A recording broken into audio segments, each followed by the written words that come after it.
स्वागत है आपका फाइनल ट्रेड में। नमस्कार, मैं हूं दीपांशु भंडारी और बाजार में है भरपूर एक्शन आज, जहां एक तरफ बैंक निफ्टी आपको सुस्ती दिखा रहा है, दूसरी तरफ निफ्टी 17,300 के ऊपर आसानी से अपनी गेंस होल्ड करते हुए दिख रहा है। 150 पॉइंट्स का है उछाल।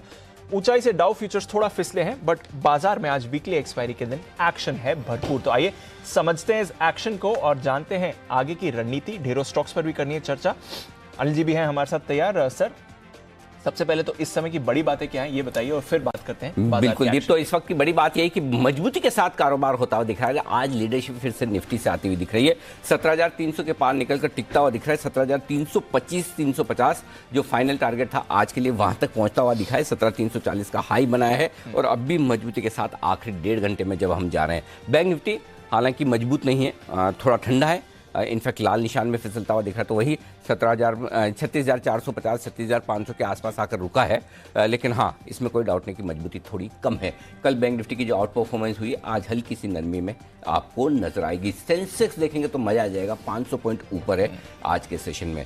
आईटी शेयरों से रियल्टी और बैंक थोड़े से कमजोर है, बाकी सब जगह मजबूती है। आईटी, सरकारी कंपनियां, energy, finance, metal, pharma, infra, जो इंडेक्स आप देखेंगे आधा से 1.5% ऊपर है। और इसकी वजह यह है डाउ फ्यूचर्स जबरदस्त कारोबार करते हुए दिख रहे हैं। कल ऊपरी स्तरों से अमेरिकी बाजार फिसले जरूर थे, लेकिन सुबह से डाउ फ्यूचर्स में तेजी का माहौल बना हुआ। लगभग अब 200 अंक ऊपर आपको 0.5% की तेजी के साथ डाउ फ्यूचर्स नजर आएंगे। और यूरोप में पूरा मजबूती का माहौल है, चौतरफा खरीदारी वहां पर भी होती हुई आपको दिखेगी। जी दी, बिल्कुल सर। तो अच्छी रिकवरी आ रही है, थोड़ा एडजस्टमेंट हो रहा है बाजार में कल की गिरावट के बाद। हमारे बाजार निफ्टी का तो टारगेट आ गया जो आप सुबह बात कर रहे थे। बिल्कुल जी। बैंक निफ्टी में एक्शन है, दोनों तरफ का मूवमेंट आ रहा है। आखिरी 1.5 घंटे के लिए वीकली एक्सपायरी के समय थोड़ा और चुस्ती यहां से आती हुई दिखी। 36,000 नीचे नहीं जाएगा, 36,500 ऊपर नहीं जाएगा। सुबह की जो हमारी स्ट्रेटेजी थी लगभग वहीं पर आप देखिए, 36,517 का हाई है और 36,166 का लो है। तो पूरी तरह से डेटा को रेस्पेक्ट करते हुए बैंक निफ्टी ट्रेड कर रहा है, मजबूत कम है। और निफ्टी 17,325 17,350 के टारगेट तक पहुंच चुका है। अब फ्रेश खरीदारी, फ्रेश तेजी निफ्टी में तब करनी जब 17,350 के ऊपर टिके, तो 17,415 और 17,500 के टारगेट के लिए, अदरवाइज रुक गए। 500 हाँ, मतलब आज का नहीं, हाँ, कल तक का समय दें। हाँ, 17,415 17,500 अगले टारगेट। सिंपल हमने फॉर्मूला एक ही बनाया है। Yes sir, 1 step at A time. हाँ, कूदना नहीं है, चलना है आराम से। है ना भाई। हाँ, ये टाइम ही नहीं है कि जब आप अंधाधुंध दौड़ लगाएं। हाँ, सिंगल्स मतलब ऐसी पिच है ना जहाँ पे 5 स्लिप लगी हुई है, 2 गली है और वहाँ पे आप ऑफ स्टंप के बाहर की बॉल को खेलना है। हाँ। तो समझ लीजिए, इसलिए आपने आराम से जितनी बॉल छोड़ सके उतने विकेट बचे हुए हैं उतना देर, और जो काम किया है आपके वही खेली। तो वही वाला सिस्टम आपको रखना है कि जब मौका मिले, जब लेवल्स आए, खरीदारी कीजिए। इसलिए सुबह हमने जहाँ खुला वहाँ पर भी खरीदिए, नीचे आए तो और ऐड कीजिए, और एकदम परफेक्ट लेवल से मार्केट सपोर्ट ले रहे हैं। तो अभी तक कहीं कोई समस्या नहीं है। मैं आखिरी 1.5 घंटे में और कॉन्फिडेंट नहीं होना चाहता। उसका रीजन सिर्फ एक ही है दीप, कि जो टारगेट्स मेरे आने थे वो दिन के आ चुके हैं। Yes sir. 17,340 मतलब मेरा डन फॉर द डे। इसलिए मैं आपको कह रहा हूँ, अब मैं फ्रेश खरीदारी के बारे में तब सोचूंगा जब 17,350 को पार करें, अदरवाइज नहीं। बैंक निफ्टी 36,500 के ऊपर वापस आज का हाई पार करेगा तो खरीदारी करेंगे, अदरवाइज हम 36,000 के आसपास आएगा तो बैंक निफ्टी में खरीदारी करेंगे। और निफ्टी हमारा अभी 17,300 पर चल रहा है, हमें निफ्टी 17,200 के कोई जगह दिखती नहीं खरीद। 215 पहला लेवल दिखता है जहां खरीदारी करनी चाहिए। तो इंतजार करते हैं, wait and watch. Okay sir. और अगर आप बहुत एग्रेसिव ट्रेडर हैं तो हेजिंग के तौर पर यहाँ पर 17,350 के आसपास, 325 के आसपास हल्का फुल्का पुट ले सकते हैं। इसका मतलब ये नहीं कि व्यू मंदी का है, ट्रेडिंग रेंज के ऊपरी एंड पर बेचना भी है ताकि आपके लिए खरीदने की जगह रहे। Understood sir. चलिए, तो यह है आपके लिए बाजार का एक्शन इस समय। थोड़ी जगह रखिए, थोड़ा रिस्क के हिसाब से करें ट्रेड, और नजर रखते हैं वीकली एक्सपायरी किन लेवल्स पर होगी। आइए फिर आपको बताएं कुछ अहम ट्रिगर्स आज के लिए, आने वाले दिनों के लिए, और साथ ही आज के खबरों वाले शेयर्स। मानसी और देवांशी हैं तैयार। मानसी, गुड आफ्टरनून, बताएं आज के ट्रिगर्स। बिल्कुल दीपांशु, गुड आफ्टरनून। शुक्रवार तक के ट्रिगर्स में बता रही हूँ। आज star health and allied insurance sir 4 दिसंबर। वो कब है? शनिवार, 3 दिसंबर को शुक्रवार है। सर कंफ्यूज कर रहे हैं। शुक्रवार मैं तो नहीं, मैं शनिवार तक के बता रही हूँ। शुक्रवार तो कल ही है, कल के तो बताओगी। Star health and allied insurance company limited का आईपीओ आज बंद हो रहा है। प्राइस बैंड जिसका 870 to 900 का है, वन टाइम स्पेक्ट्रम मामले पर सुप्रीम कोर्ट में सुनवाई अब पर आज के लिए फोकस रहेगा और ओपेक की बैठक भी है जिस पर नजर रहेगी। कल 3 दिसंबर शुक्रवार के दिन टेगा इंडस्ट्रीज का आईपीओ बंद होगा। प्राइस बैंड जिसका 443 से 453 का है। गोल्ड बॉन्ड की 8वीं सीरीज कल बंद हो जाएगी और साथ ही MRPL पूंजी जुटाने पर बोर्ड बैठक होगी। IEX 2:1 के बोनस इशू की एक्स डेट है कल और साथ ही IFSCA gift city infinity forum का इनॉग्रेशन कल प्रधानमंत्री नरेंद्र मोदी करने जा रहे हैं। और शनिवार 4 दिसंबर के दिन शेवियॉर्ड पर नजर रखें। बायबैक को लेकर कंपनी एक बोर्ड बैठक करने जा रही है। तो आज से लेकर शनिवार तक के triggers.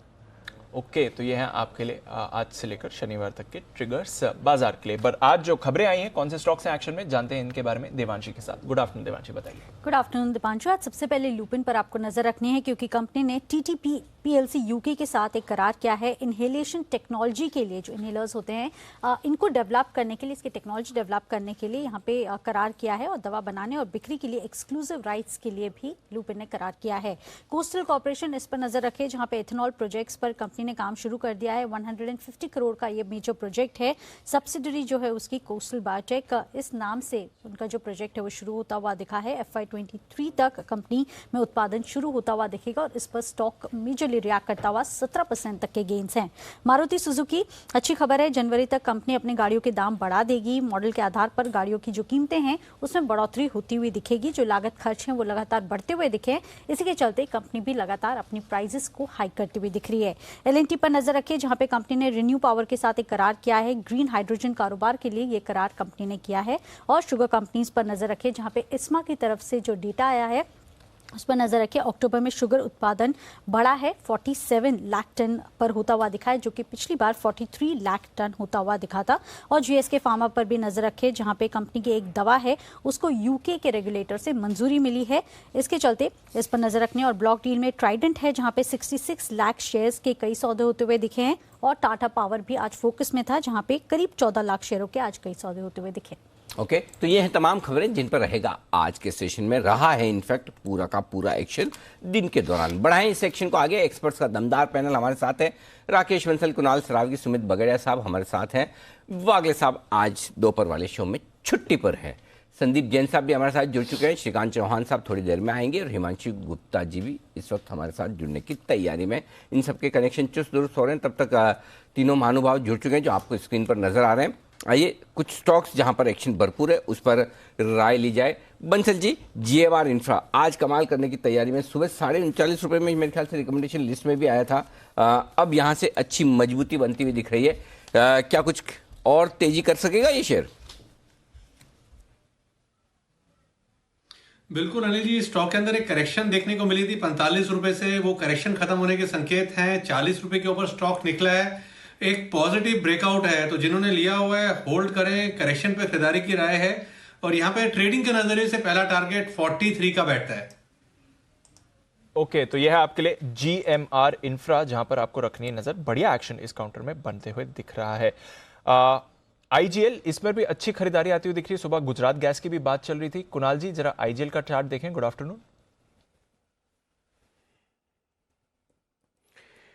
Good afternoon Deepanshu, good afternoon Anil ji. देखिए IGL की बात करें तो दीपांशु काफ़ी समय बाद इसमें कंसोलिडेशन पूरा होता हुआ दिख रहा है और पहले संकेत हैं कि यहीं से आपको एक अच्छा बाउंस आता हुआ दिखेगा। MGL, IGL और गुजरात गैस तीनों के चार्ट्स पर एक ब्रेकआउट आता हुआ नजर आ रहा है। IGL मुझे लगता है कि जो अभी तेजी बन रही है, अगर ये 500 रुपए के ऊपर टिक गया तो आपको यहां पर 525, 530 तक के लेवल्स आते हुए दिखेंगे। रडार पर रखना चाहिए। 500 के ऊपर क्लोज आए, 525 के लक्ष्य से बाय करें। ओके, तो यह है आपके लिए IGL जिस पर रखनी है नजर रखनी है। परसिस्टेंट सिस्टम्स पर भी अच्छा ब्रेकआउट आ रहा है और फ्रेश मूव इस समय आती हुई दिखी है। मिड कैप IT एक बार फिर से थोड़ी लीडरशिप दिखा रहा है। Bansal ji good afternoon sir, जरा परसिस्टेंट सिस्टम्स के चार्ट देखें।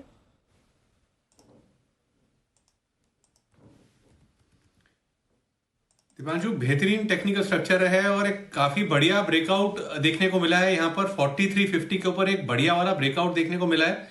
तो क्लियरली होल्ड और नई खरीदारी की राय है। स्टॉप लॉस 4320 के नीचे का लगाना चाहिए और जिस तरीके का टेक्निकल स्ट्रक्चर है 4500, 4550 के लेवल्स यहां देखने को मिल सकते हैं। अदानी पोर्ट्स पर आपका कॉल नहीं आया, मुझे लगा स्पाइक है। मैं आपसे पूछने वाला था पर मुझे लगा चार्ट कॉर्नर का बिगुल आएगा। अदानी पोर्ट्स नजर रखिए, आपको यूजुअली सबसे पहले आप ही का कॉल आता है इस पर।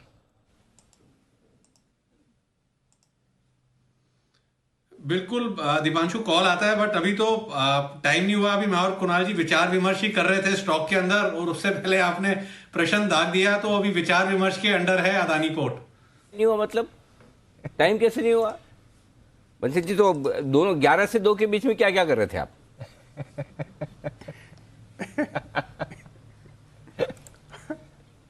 अनिल जी सच सच बोलें कि मतलब कि भी तो चौक नहीं है, बचने के लिए बोले? आपको क्या लगता है आप झूठ बोलेंगे मैं पकड़ नहीं पाऊंगा? हाँ, तो अनिल जी झूठ बोलेंगे तो पकड़ लेंगे, सच बोलना अनिल जी नेशनल टीवी पे ठीक नहीं है, तो इस प्रश्न को अवॉइड ही करते हैं अनिल जी। ओके, चलिए फिलहाल चार्ट्स अवॉइड न करें, चार्ट्स पर नजर बनाए रखें। अदानी पोर्ट मजबूती के साथ बढ़ने की तैयारी में, कभी भी मौका आ सकता है। एक और स्टॉक है दीप जिसकी हम सुबह बात कर रहे थे, HDFC लिमिटेड। सुबह सुबह जिस तरह से 1% ऊपर खुला, हम बात भी कर रहे थे कि आप पहला स्टॉक ये रडार पे आया था कि आज इसको कुछ लगता है कमाल करके दिखाना है। बिल्कुल सर, और वो कमाल होता हुआ दिख रहा है। 3.5% की मजबूती बड़ी काम की है इंडेक्स को ऊपर ले जाने के लिए। Sumit ji, HDFC limited charts देखिए 2800 पर। गुड आफ्टरनून अनिल जी। अनिल जी 2800 के ऊपर अगर आज क्लोजिंग देखने को मिलता है तो फिर HDFC के अंदर अगले हफ्ते तक एक अच्छा मूव ऊपर की तरफ देखने को मिलेगा। फिर स्टॉक के अंदर ऊपर में 2900 से लेके 2950 तक का मूव शॉर्ट टर्म में ही देखने को मिल सकता है। जिन्होंने भी बाई किया है पोजीशन होल्ड करें। एक गिरावट के बाद आज पहला दिन है, पहला कैंडल है जब एक स्ट्रॉन्ग अप मूव देखने को मिल रहा है, और पिछले 3 दिनों के हाई स्टॉक के अंदर ब्रेक हो रहे हैं। स्टॉक का नीचे में जो सपोर्ट बन रहा है चार्ट्स के ऊपर, वो करीब 2720 के आसपास का बनेगा। लॉन्ग पोजीशन होल्ड करें 2900 से 2950 के टारगेट्स के लिए। ओके, तो यह है आपके लिए HDFC, बाजार का दिग्गज और पूरा सहारा दे रहा है इस समय निफ्टी को भी। आइए हिमांशु जी भी हैं हमारे साथ तैयार, स्वागत करते हैं उनका बिल्कुल BTSTT।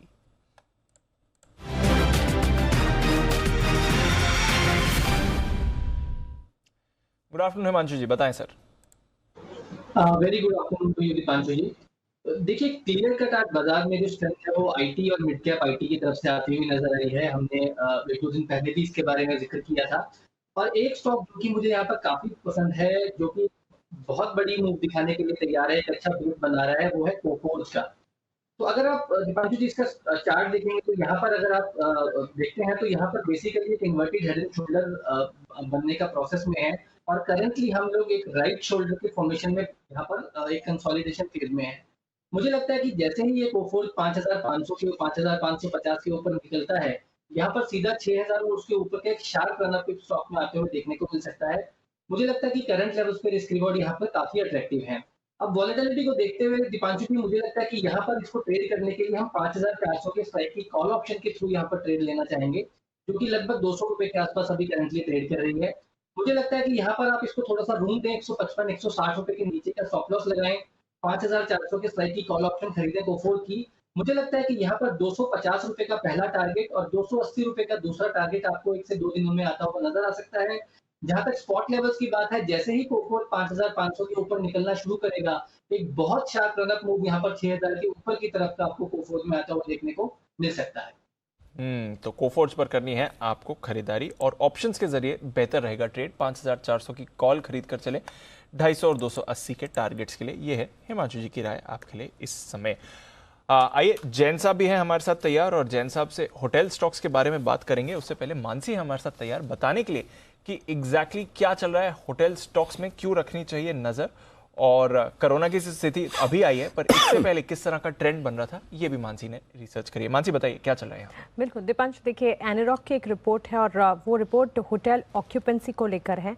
पहली बार अक्टूबर में ऐसा हुआ है। सर ये ऑक्यूपेंसी रेट्स और रियल एस्टेट और इन तमाम रिसर्च करते हैं और उसके बाद रिपोर्ट्स निकालते हैं। हाँ, ये पता होना चाहिए ना। मैं एनरॉक मतलब कैपिटल, घरों से जुड़ी हुई सारी जानकारी इकट्ठा करके रिसर्च करके देने वाली कंपनी। अब बताइए। तो जो रिपोर्ट है होटल ऑक्यूपेंसी को लेकर है, और होटल ऑक्यूपेंसी कोविड आउटब्रेक जब हुआ नहीं था तब होटल सेक्टर का जो शानदार प्रदर्शन था, पहली बार ऐसा हुआ है कि अक्टूबर में वैसी ही ऑक्यूपेंसी देखने को मिल रही है।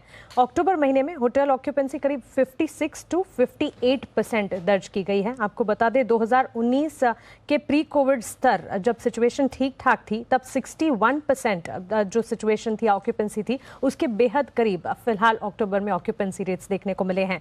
अक्टूबर और दिसंबर के बीच नेशन वाइड ऑक्यूपेंसी ऑक्यूपेंसी की अगर बात करें 62 to 64% होने का अनुमान इस रिपोर्ट में लगाया गया है। और इसमें सबसे ज़्यादा अच्छा प्रदर्शन किसका दिखा है? गोवा में कह सकते हैं होटल ऑक्यूपेंसी में प्रदर्शन सबसे अच्छा दिखा है, क्योंकि इनके होटल रूम टैरिफ जो है पिछले साल अक्टूबर के मुकाबले 60% ज़्यादा इस बार दर्ज होते हुए दिखे हैं। ट्रैवल डिमांड में बढ़ोतरी है और रिवेंज टूरिज्म के चलते सेक्टर में लगातार हम मजबूत प्रदर्शन देख रहे हैं। अब अक्टूबर में घरेलू एयर ट्रैफिक की अगर बात करें, वहां पर भी 27% की बढ़त हमने देखी है। ऑफकोर्स क्योंकि तमाम एयरलाइंस को फुल ऑक्यूपेंसी पर ऑपरेट करने की यहाँ पर मंजूरी मिल गई थी और इसी का असर है कि घरेलू एयर ट्रैफिक में भी बढ़ोतरी हमने देखी। साथ ही त्योहारी सीजन, शादियों का सीजन, इसमें पूरी तरह से तय है कि होटल ऑक्यूपेंसी बढ़नी ही है। अब इसका एक बहुत ही इंपॉर्टेंट पैरामीटर है जिससे हम होटल ऑक्यूपेंसी या होटल सेक्टर का प्रदर्शन समझ सकते हैं, वो है average daily room rate. Average daily room rate की अगर बात करें, month on month basis 11% to 13% तक बढ़ते हुए देखने को मिले हैं। 4,700 से 4,900 यहाँ पर ताज़ा रेट्स हैं जो कि सामने आए हैं। वहीं रेवेन्यू PAR यानी रेवेन्यू पर अवेलेबल रूम की बात करें, इसमें भी 14% to 16% की बढ़ोतरी मंथ ऑन मंथ बेसिस पर देखने को मिली है।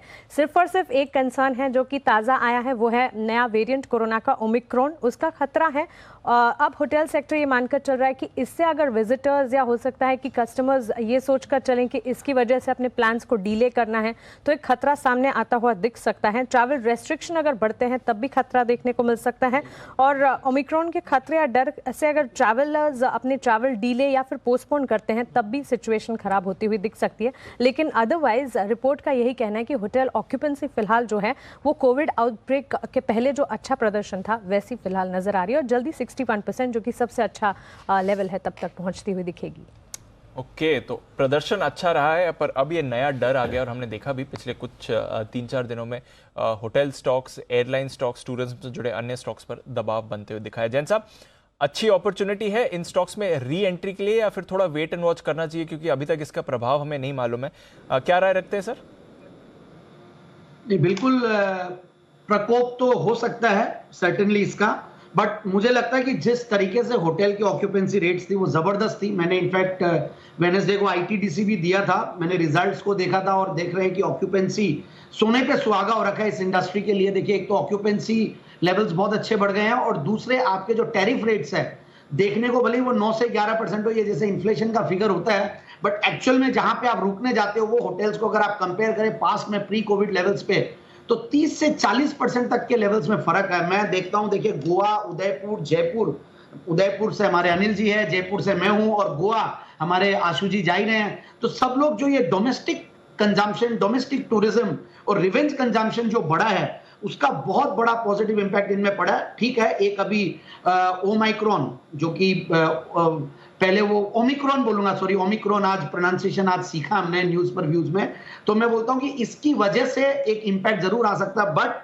शादी के सावे हैं, न्यू ईयर्स है और इस बार एक्सटेंडेड वीकेंड है न्यू ईयर्स का भी, तो उसका भी एक बहुत बड़ा पॉजिटिव इंपैक्ट पड़ने वाला है। सो आई फील कि होटल स्टॉक्स में बिल्कुल निवेशित रहें। जैसा कि आपने सवाल पूछा कि एक अच्छी अपॉर्चुनिटी है, ये करेक्शन को बिल्कुल यूज करें। And I feel east India hotels, east India associated hotels, Indian hotels, ये सारे स्टॉक्स बहुत अच्छा करेंगे। ITDC मैंने रेकमेंड किया ही है, इन सब पे बिल्कुल ध्यान देना चाहिए।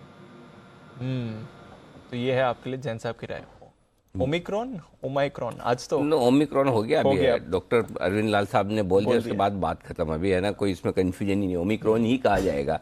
अब तो वर्ल्ड हेल्थ ऑर्गेनाइजेशन आके नामकरण बदल दे तो अलग बात है। वैसे सर हम लोग तो स्ट्रगल कर रहे हैं। न्यूयॉर्क टाइम्स ने भी आर्टिकल डाला है कि इसे वो बोले क्या, और हर तरह की जो प्रोनाउंसिएशन होती है वो उन्होंने सामने रख दी है। अब ऐसा न्यूयॉर्क टाइम्स बोले तो आप नोटिस करोगे, हम बोले तो नहीं करेंगे। मैं बोला हमने तो पहले करा। हाँ, ऐसा थोड़ी, पहले हमने तो मेरा मासूम तो सवाल था, उसका कुछ नहीं। न्यूयॉर्क टाइम्स ने सवाल उठा दिया। जैन साहब गलत है कि नहीं बताइए?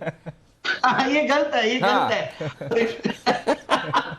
बिल्कुल, ये बहुत बड़ा एक कंफ्यूजन था। कल शाम को मैं बेटी के साथ वॉक कर रहा था तो हम लोग यही डिस्कशन में इसको ओमाइक्रॉन बोले, ओमिक्रॉन बोले, समझ में नहीं। और आज एकदम ये न्यूज पे व्यूज, इसलिए मेरा फेवरेट शो है, और वहां पे आप एकदम परफेक्ट क्वेश्चन पूछते हो और एक क्वेश्चन में क्लैरिटी आ गई तो पूरा झमेला ही खत्म। और ये रोज अब तो वर्ड ये 5 बार दिन में कम से कम बोलना ही पड़ेगा अब तो, कि भाई तुम जाओ वहीं खत्म हो जाओ, इधर आना मत जाओ। ओमिक्रॉन को एक ही चीज बोला है, आपकी जरूरत नहीं, थैंक यू वेरी मच।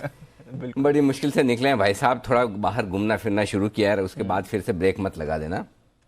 सारी प्लानिंग आजकल तो मतलब पहले कहते थे ना कल का भरोसा नहीं, वाकई में लगता है कल का भरोसा नहीं। बिल्कुल सर। अभी बाय द वे महाराष्ट्र में अंदर आने के लिए वापस से RT-PCR कंपलसरी हो गया। आपने आई थिंक वो कुछ कह रहे हैं कि सर डोमेस्टिक फ्लाइट्स के लिए नहीं करेंगे, सिर्फ अभी के लिए कह रहे हैं इंटरनेशनल, वो रीथिंक कर रहे हैं। अच्छी खबर लाओ फटाफट, हाँ लेकर आते हैं, पता लगवाइए कि अगर खाली इंटरनेशनल फ्लाइट्स के लिए तो ये तो अच्छी बात, ठीक है इंटरनेशनल फ्लाइट्स के लिए करे तो एक समझ में आ सकता है, वो ठीक है कि भाई खतरा बाहर से तो उसमें हर्ज नहीं, और इंटरनेशनल टूरिस्ट एक लिमिट में ही आते हैं जी, और वो भी स्पेशली वैसे भी पूरी तरह तो अभी इंटरनेशल फ्लाइट्स खुली भी नहीं है। डोमेस्टिक वालों के लिए जो दो वैक्सीन लगा के बैठे हैं, बिल्कुल फिर तो गलत हो जाएगा, परेशानी वाली बात होगी सर। ओके तो ये है आपके लिए पूरा का पूरा इस वक्त एक्शन में है केमिकल सेक्टर, और केमिकल सेक्टर का ताज़ा हाल आपके सामने रख दिया जाए। एक तो कीमतों में आ रही तेजी और साथ साथ गिरावट भी, कुछ ऐसे हैं जहाँ कीमतें बढ़ रही, कुछ ऐसे हैं जहाँ कीमतें घट रही है।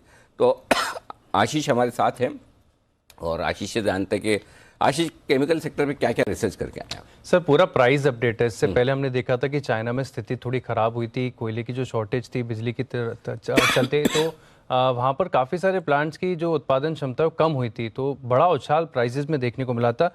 लेकिन वहाँ से अगर आप देखें तो अब प्राइजेस काफ़ी सारे केमिकल्स के ऑलरेडी करेक्ट हो गए, लेकिन खास बात है कि अभी भी कुछ ऐसे चुनिंदा केमिकल्स हैं जो प्राइजेस को होल्ड कर रहे हो, ना कि सिर्फ होल्ड कर रहे हैं, डेकेड हाई पर चल रहे हैं, 10 साल की ऊंचाई पर चल रहे हैं। एक एक करके सारे केमिकल्स और कौन कौन सी कंपनीज पर असर होगा ये मैं आपको बताता हूँ। सबसे पहले अगर आप देखें तो बेंजीन बेस्ड जो प्रोडक्ट्स होते हैं, क्योंकि बेंजीन की कीमतें मंथ ऑन मंथ आधार पर अगर आप देखेंगे तो 10% की गिरावट यहाँ पर देखने को मिली है। इसके चलते आरती इंडस्ट्रीज, दीपक नाइट्राइट, हिंदुस्तान ऑर्गेनिक्स के लिए पॉजिटिव हुआ, क्योंकि इसे रॉ मटेरियल के तौर पर ये इस्तेमाल करते हैं। लेकिन रिलायंस इंडस्ट्रीज है, BPCL, IOC, इनके लिए नेगेटिव होगा। एनालाइन, यहाँ पर जो कीमतें इनमें 15% की गिरावट आई है, और नोसेल के लिए अगर आप देखें तो थोड़ा सा आगे जाकर ये इम्पैक्ट दे सकता है, क्योंकि एक कॉस्ट प्लस मॉडल के लिए इस्तेमाल करते हैं तो ज़्यादा इम्पैक्ट देखने को नहीं मिलेगा, लेकिन थोड़ा प्रभाव देखने को मिल सकता है। कास्टिक सोडा जिसकी मैं बात कर रहा था, यहाँ पर अगर आप देखें तो ये केमिकल सबसे खास नज़र आ रहा है, क्योंकि कीमतें जो हैं एक महीने में अगर आप देखें तो 34% की बड़ी तेज़ी देखने को मिली, और फिलहाल 10 साल की ऊंचाई पर चल रहे हैं कीमतें। पूरे चाइना में प्राइजेज में बड़ा करेक्शन आ गया, लेकिन फिर भी अगर आप देखें तो कास्टिक सोडा की जो कीमतें होल्ड करते हुए नजर आ रही है, तो DCM Shriram, Gujarat alkalis, DCW, TGV, SRAAC इस कंपनी के लिए काफ़ी बड़ा पॉजिटिव है, काफ़ी अच्छे रियलाइजेशन आगे जाकर देखने को मिलेंगे। और मोनोएथिलीन ग्लाइकॉल, यहाँ पर जो कीमतें हैं मंथ ऑन मंथ आधार पर देखें तो 8% तक घटी हैं, तो ये इंडिया ग्लाइकॉल्स के लिए नेगेटिव होगा। सैनिटाइजर बनाने के लिए जो इस्तेमाल किया जाता है आइसोप्रोपाइल अल्कोहल, यहाँ पर कीमतें जो हैं मंथ ऑन मंथ आप देखें तो करीब 13% की गिरावट आई है, तो दीपक नाइट्राइट, दीपक फर्टिलाइजर के लिए नेगेटिव है। और अंत में PVC रेजिन, यहाँ पर जो कीमतें 2.5% बढ़ी हैं, तो थोड़ा सा असर आपको DCM श्रीराम, DCW जैसे कैंपला, सनमार जैसी कंपनीज पर देखने को मिल सकता है। अच्छा, तो अब ये तो बताया वो ठीक है, अब एक काम और करिएगा आप। जी सर। ठीक है ना, वो ये कि एक अलग से लिंक बनेगा उसमें कि कौन कौन से के लिए अच्छा है और कौन कौन से के लिए खराब है। अभी तो आपने प्रोडक्ट वाइज बता दिया जी सर, भाई बाहर जो भी जिस प्रोडक्ट के दाम कम ज़्यादा हुए उससे फ़र्क पड़े, इस कंपनी पे अच्छा पड़ेगा, इस कंपनी पे खराब पड़ेगा। जी सर। अब दूसरा अलग तरीके से बनाना कि कौन सी कंपनी के लिए अच्छे अच्छे काम हो रहा है, मतलब कहाँ कहाँ जो कीमतें बढ़ रही हैं उनको फ़ायदा, कहाँ कहाँ से नुकसान है, तो पता चल जाएगा भाई इन शेयरों में तेजी करनी तो इधर नजर रखनी है, मंदी करनी तो इधर, आसान हो जाएगा काम, है ना। अच्छा, बाय द वे कुछ और स्टॉक्स है जिनमें एक्शन पूरा है, तो एक ये गुजरात फ्लोरो, पहले 2 दिन तो SRF और ये नवीन फ्लोरिन भागे, अब आज गुजरात फ्लोरो भागा है। तो हमारे एक्सपर्ट्स ने बहुत स्ट्रांगली रिकमेंड किया, जिसमें हिमांशु जी भी थे। उसके अलावा कोई और वजह है? सर काफ़ी सारी वजह है, सबसे बड़ा नाम इसके साथ जुड़ गया EV का, और जहाँ पर EV का नाम जुड़ जाता है तो फिर वो स्टॉक तो रुकता नहीं है, उसमें तो तेजी कंटिन्यूस आती है। EV से क्या लेना देना है? EV से ही लेना देना है सर। इसका एक्चुअली क्या है, ये फ्लोरोपॉलीमर्स बनाते हैं, और देश में तो नंबर 1 है, और दुनिया में भी अगर आप देखें तो चुनिंदा कंपनीज है जो ये बनाती है, और इसका इस्तेमाल देखें तो काफ़ी अच्छी थीम्स पर किया जाता है। EV बैटरीज में किया जाता है, इसके अलावा ग्रीन हाइड्रोजन है, सोलार पैनल्स, और ये थीम पूरे विश्व भर में काफ़ी ज़्यादा बजेंगे, यहाँ पर मांग काफ़ी ज़्यादा अच्छी आती हुई नजर आ रही है। इसके चलते आप देखिए स्टॉक में काफ़ी बड़ी तेज़ी आ चुकी है ऑलरेडी, लेकिन अभी भी इंटरेस्टिंगली बात यह कि FY24 एस्टिमेट्स के हिसाब से अगर आप देखें तो अभी भी सिर्फ 20 टाइम्स के मल्टीपल पर चल रहा है, और SRF जैसी कंपनीज के साथ इसकी तुलना करके देखेंगे तो वैल्यूएशन के हिसाब से स्टॉक अभी भी सस्ता मिल रहा है, जिसके चलते मैं देख रहा था कि ICICI सिक्योरिटीज की काफ़ी इंटरेस्टिंग रिपोर्ट भी है, जहाँ पर ये करीब 3086 रुपये का जो है लक्ष्य दे रहे हैं और मान रहे हैं क्योंकि अगले 3 साल में 2500 करोड़ का केपेक्स करने जा रहे हैं, तो क्षमता में काफ़ी बड़ा उछाल देखने को मिलेगा। इसके चलते हम देख रहे हैं स्टॉक में तेज़ी आई है, लेकिन क्योंकि ईवी वाला स्टॉक है तो हो सकता है कि तेज़ी जो है आगे भी बरकरार रहे। ईवी वाला मामला इसमें भी आ गया। हाँ, अभी थोड़े दिन पहले पॉलीप्लेक्स में भी आया था। हाँ। जी सर, करेक्ट। अब इसमें आ गया। तो एक एक करके जो कंपनियां इलेक्ट्रिक व्हीकल से डायरेक्टली या इनडायरेक्टली जुड़ रही हैं, उन कंपनियों के लिए बड़ा एक्शन। जैन साहब, आपके रडार पे है ये? नहीं, बहुत क्लियरली तो नहीं था अनिल जी, बट कल सिद्धार्थ जी ने दिया था इसको, और शायद सुपर सीड में दिया था और बहुत अच्छा उसके बाद चला भी है, और हिमांशु जी ने भी दिया, और इनफैक्ट हमारे वन आफ्टर अनदर कई पैनलिस्ट ने दिया, ऐसा सुनने में आता, बट मैंने इसको पर्टिकुलरली नहीं दिया था। बट मैं देख रहा था जिस तरीके से क्वार्टरली रिजल्ट्स में बहुत जबरदस्त उछाल आया, इनफैक्ट पिछले सितंबर के मुकाबले इस सितंबर में, बट समहाउ मेरे रडार पे ये इसलिए नहीं था कि अगर TTM बेसिस पे देखें तो ये अभी भी लॉसेस में, बट यस, जहां ईवी और रिन्यूएबल एनर्जी और सोलार का नाम आ जाता है तो सर्टेनली वहां पे आग लग जाती है। और आप देखिए कैसे हमने पॉलीप्लेक्स मंडे को दिया था, जब मॉर्निंग मैंने पिक ऑफ द वीक में दिया था, तो वहां पे भी अच्छा उछाल आया था, और वो ईवी से भी और सोलार से भी है। वो लोग सोलार पैनल्स के पीछे जो प्लास्टिक्स और कुछ लगते हैं वो भी वो लोग बनाते हैं। So overall these are the themes जहां पे मार्केट बहुत एक्साइट हो जाता है, बट यस, ध्यान से करें क्योंकि बहुत ज्यादा डिस्काउंटेड हर चीज हो चुकी है। बट और ये स्टॉक मुझे लगता है कि अपने 52 वीक हाइस के आसपास है, गुजरात फ्लोरो, तो हो सकता है कि एक नया मूव और दे दे यहाँ से, जैसा कि अभी आशीष जी के। सर, आपने पॉलीप्लेक्स के पॉलीप्लेक्स के टारगेट क्या रखे हुए जैन साहब आपने? पॉलीप्लेक्स का तो टारगेट ही नहीं है अनिल जी। हाँ? पॉलीप्लेक्स का टारगेट आप दोगे, ये आपका फेवरेट स्टॉक है, बट मुझे लगता है कि आराम से 2000 प्लस तो ऐसे ही हो जाएगा, मतलब 2000 2500 के लेवल्स जाएंगे, क्योंकि अभी भी सस्ते वैल्यूएशंस पे, और ये कमाल कर रही है इंटरिम डिविडेंड्स, कमाल कर रही है प्रॉफिट्स कमाने में, ये पॉलीफिल्म्स वाले और ये गजब के पैकेजिंग वाले स्टॉक्स, और बल्कि ये मार्केट लीडर भी है और वर्ल्ड वाइड अभी एक MNC हो गई है इंडिया की। मुझे लगता है कि इसमें माहौल और भी बनेगा, so one should stay invested, and मुझे लगता है जहां पे डिप आए 1700-1800 का रेंज आए वहां पे लेने की कोशिश करें और इसको होल्ड करने की कोशिश करें। हालांकि नीचे के लेवल से बहुत बड़ा मूव दे चुका, बट फंडामेंटल्स के साथ है और फंडामेंटल्स बिल्कुल इंटैक्ट है। Quarterly results one after another बहुत बेहतरीन देते जा रहे हैं। इसके टारगेट वैसे है ना दीप, प्राइस वाइज नहीं रखने चाहिए, टाइम वाइज रखने चाहिए। टाइम वाइज आपने बोला है। हाँ, इस स्टॉक को 1 से 3 साल के लिए लेकर छोड़ दें, बस ये है, आ जाएंगे। हाँ, कुछ शेयरों में है ना, मतलब अगर आप प्राइस वाला टारगेट रखेंगे तो कमा ही नहीं पाएंगे जो आपको कमाना चाहिए, है ना। तो कुछ शेयरों में जितना समय रखेंगे उतना समय हो सकता है आपको बढ़िया रिटर्न मिले। तो और वो ऐसे शेयर हमेशा हाथ में नहीं आते हैं, नहीं तो कई सारे शेयर में हम खुद ही बोलते हैं कि इनको लेके आप प्रॉफिट बुक करते रहो, नहीं करोगे तो वापस नीचे आ जाएगा, ऊपर हो जाएगा, होता ही है। लेकिन कुछ एक शेयर ऐसे होते हैं, मसलन कोई वेदांता हुआ, कोई BSE हुआ, कोई पॉलीप्लेक्स हुआ, इस तरह के कोई सियाराम सिल्क मिल्स हुआ, जहाँ पर आपको पता है कि ये पड़े रहेंगे तो पड़े ही रहने किसी लेवल पे। हाँ, इनको मतलब किसी भी लेवल पे बेचना नहीं है। भाव देखा है क्या BSE का? 1750। कुणाल जी जरा भाव देखिए, राय दीजिए। ओह, 1800। कुणाल जी खुश तो बहुत हो गए आप। अनिल जी बहुत खुश हूं अनिल जी, BSE को देखकर अनिल जी जबरदस्त रिटर्न्स आए हैं इसमें। और अनिल जी कहां से, अनिल जी पहली बार आपने किस लेवल पर रेकमेंड किया था, कुछ याद पड़ता है आपको? वैसे तो हमारे ऑफिशियल स्ट्रेटेजियन हैं दीप, लेकिन आशीष बता रहे हैं 400 रुपए का।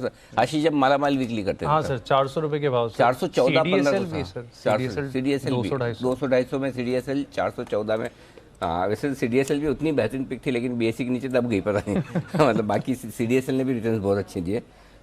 तो यही है, कुछ शेयरों में यही खास बात होती है। एक बंसल जी भी हमें याद दिलाते हैं 18 रुपए वाला आईओएल केमिकल, दिल्ली के ज़माने का, है ना, वो भी है। तो बढ़िया है, रखिए, अभी भी मत बेचिए, अभी भी नहीं बेचने ही। आई थिंक ये वाला, ये वो वन ऑफ दोज है जो आप कभी आप सेल कॉल नहीं आएगा, ट्रेडिंग के लिए आएगा NSE की लिस्टिंग के बाद। NSE लिस्टिंग जब जिस दिन NSE लिस्ट होगा तब बेचेंगे। हाँ, तब देखेंगे ना, अभी आने दो, NSE का IPO आने दो, NSE में लिस्ट होने दो, तब देखेंगे। एक्चुअली दीप है ना, आफ्टर अ वाइल ये एक्सचेंजेस नहीं है, ये ऐसी ई कॉमर्स कंपनियां जहाँ डिओपोली है, है ना। एक ऐसी ई कॉमर्स कंपनी है ये हिंदुस्तान की जिसमें 2 ही कंपनियां हैं जिनके पास सारा बिजनेस है, एक BSE और NSE, और ये ई कॉमर्स बिजनेस शेयरों के लेन देन का प्लेटफॉर्म है। Absolutely correct. उस हिसाब से देखा सोचने का फर्क है ना, बस वही। अगर इस तरीके से सोचेंगे तो अपने आप आपको लगेगा कि आप यही इसी तरीके तो कंपनियां ढूंढते हैं बाहर। जी, किसी जोमेटो को, किसी नायका को आप क्यों दे रहे हैं इतना वैल्यूएशन? तो फिर यहाँ तो प्रॉफिट देखो, गजब कैश रिच कंपनी, इतनी एसेट्स है। अरे मुफ्त में मिल रहा है, मैं बोल रहा हूँ आपको, मुफ्त में मिल रहा है अभी भी। हाँ अभी भी। लास्ट दिवाली जब आपने रेकमेंड किया था 500 पर होता था, तो वहां से तो ऑलरेडी 3.5 गुना हो गया। बिल्कुल, अभी भी मुफ्त में मिल रहा है। अभी भी मुफ्त। हाँ मतलब अभी भी यहाँ से अपसाइड है अच्छी खासी। वाओ, वैल्यूएशन है ना। आप देखो स्टार म्यूचुअल फंड, कैश इनके पास पड़ा है, CDSL की स्टेक क्या नहीं, और उसके ऊपर फिर NSE की लिस्टिंग। जी, तो आराम से रखिए इसको। हाँ अब आप मुझे बोले 1800 में और लूँ, तो मैं बोलूँगा अरे अब तो छोड़ दो। मतलब आने दो थोड़ा नीचे, 10, 15, 20%। आप बाजार खराब हुआ है 1800 पॉइंट, ये कहाँ नीचे है, नहीं है ना। तो जहाँ कुछ कुणाल जी कुछ कह रहे थे। कुणाल जी। अनिल जी, मैं कह रहा हूं कि NSE का ग्रे मार्केट में, यानी कि अनलिस्टेड में रेट अनिल जी 3000 को पार कर चुका है। तो अनिल जी उस लिहाज से अगर आप देखें तो अभी भी बहुत जगह बाकी है। और आपने जो अनिल जी कहा 4 गुना हो गया, अभी भी मुफ्त में मिल रहा है, पूरी तरह सहमत हूं अनिल जी आपके साथ। चलिए बढ़िया है। तो अभी भी यहाँ से भी बेहतरीन एक्शन होने की तैयारी में बने रहें। अच्छे शेयर में अच्छे लेवल पर एंट्री बहुत कम होती है, और जब हो जाती है तो फिर आपको ये कंफर्ट कॉन्फिडेंस रहता है, और आराम से जब मुनाफे में आता है तो फिर बेचने की हड़बड़ी और जल्दबाजी नहीं मिलती होती, और तभी आपका पैसा पूरा बनता है। ये एक सिंपल सा फॉर्मूला है। अच्छे शेयर में सही वक्त पर एंट्री, फिर प्रॉफिट में आ जाना, फिर आपका कभी बिकेगा ही नहीं। बाजार दिन के उच्चतम स्तरों पर, वंडरफुल, वेरी नाइस। 2:30 बजे अगर सेठी साहब आ रहे हो तो ठीक, नहीं तो मैं तैयार हूँ भाई। है सेठी साहब भी रेडी? सेठी साहब कभी लेट नहीं होते, जैन साहब हो जाते हैं कभी कभार, सेठी साहब नहीं होते हैं। सेठी साहब के लिए बिल्कुल सदाबहार सेठी साहब की short term pics.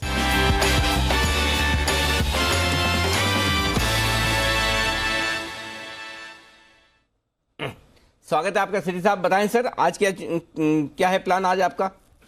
Good afternoon Anil जी, good afternoon Deepanshu. Anil ji 2 stocks में खरीदारी करनी है, दोनों आज कैश मार्केट के स्टॉक है। अरे वाह, बताएं सर पहला स्टॉक कौन सा है? अनिल जी जो पहला स्टॉक है, स्टॉक का नाम है क्विक हील टेक्नोलॉजीज, जो कि अभी 219-220 के लेवल पे ट्रेड करता है स्टॉक। ये भारत की एक लीडिंग एंटीवायरस और साइबर सिक्योरिटी के लिए जानी जाने वाली कंपनी है।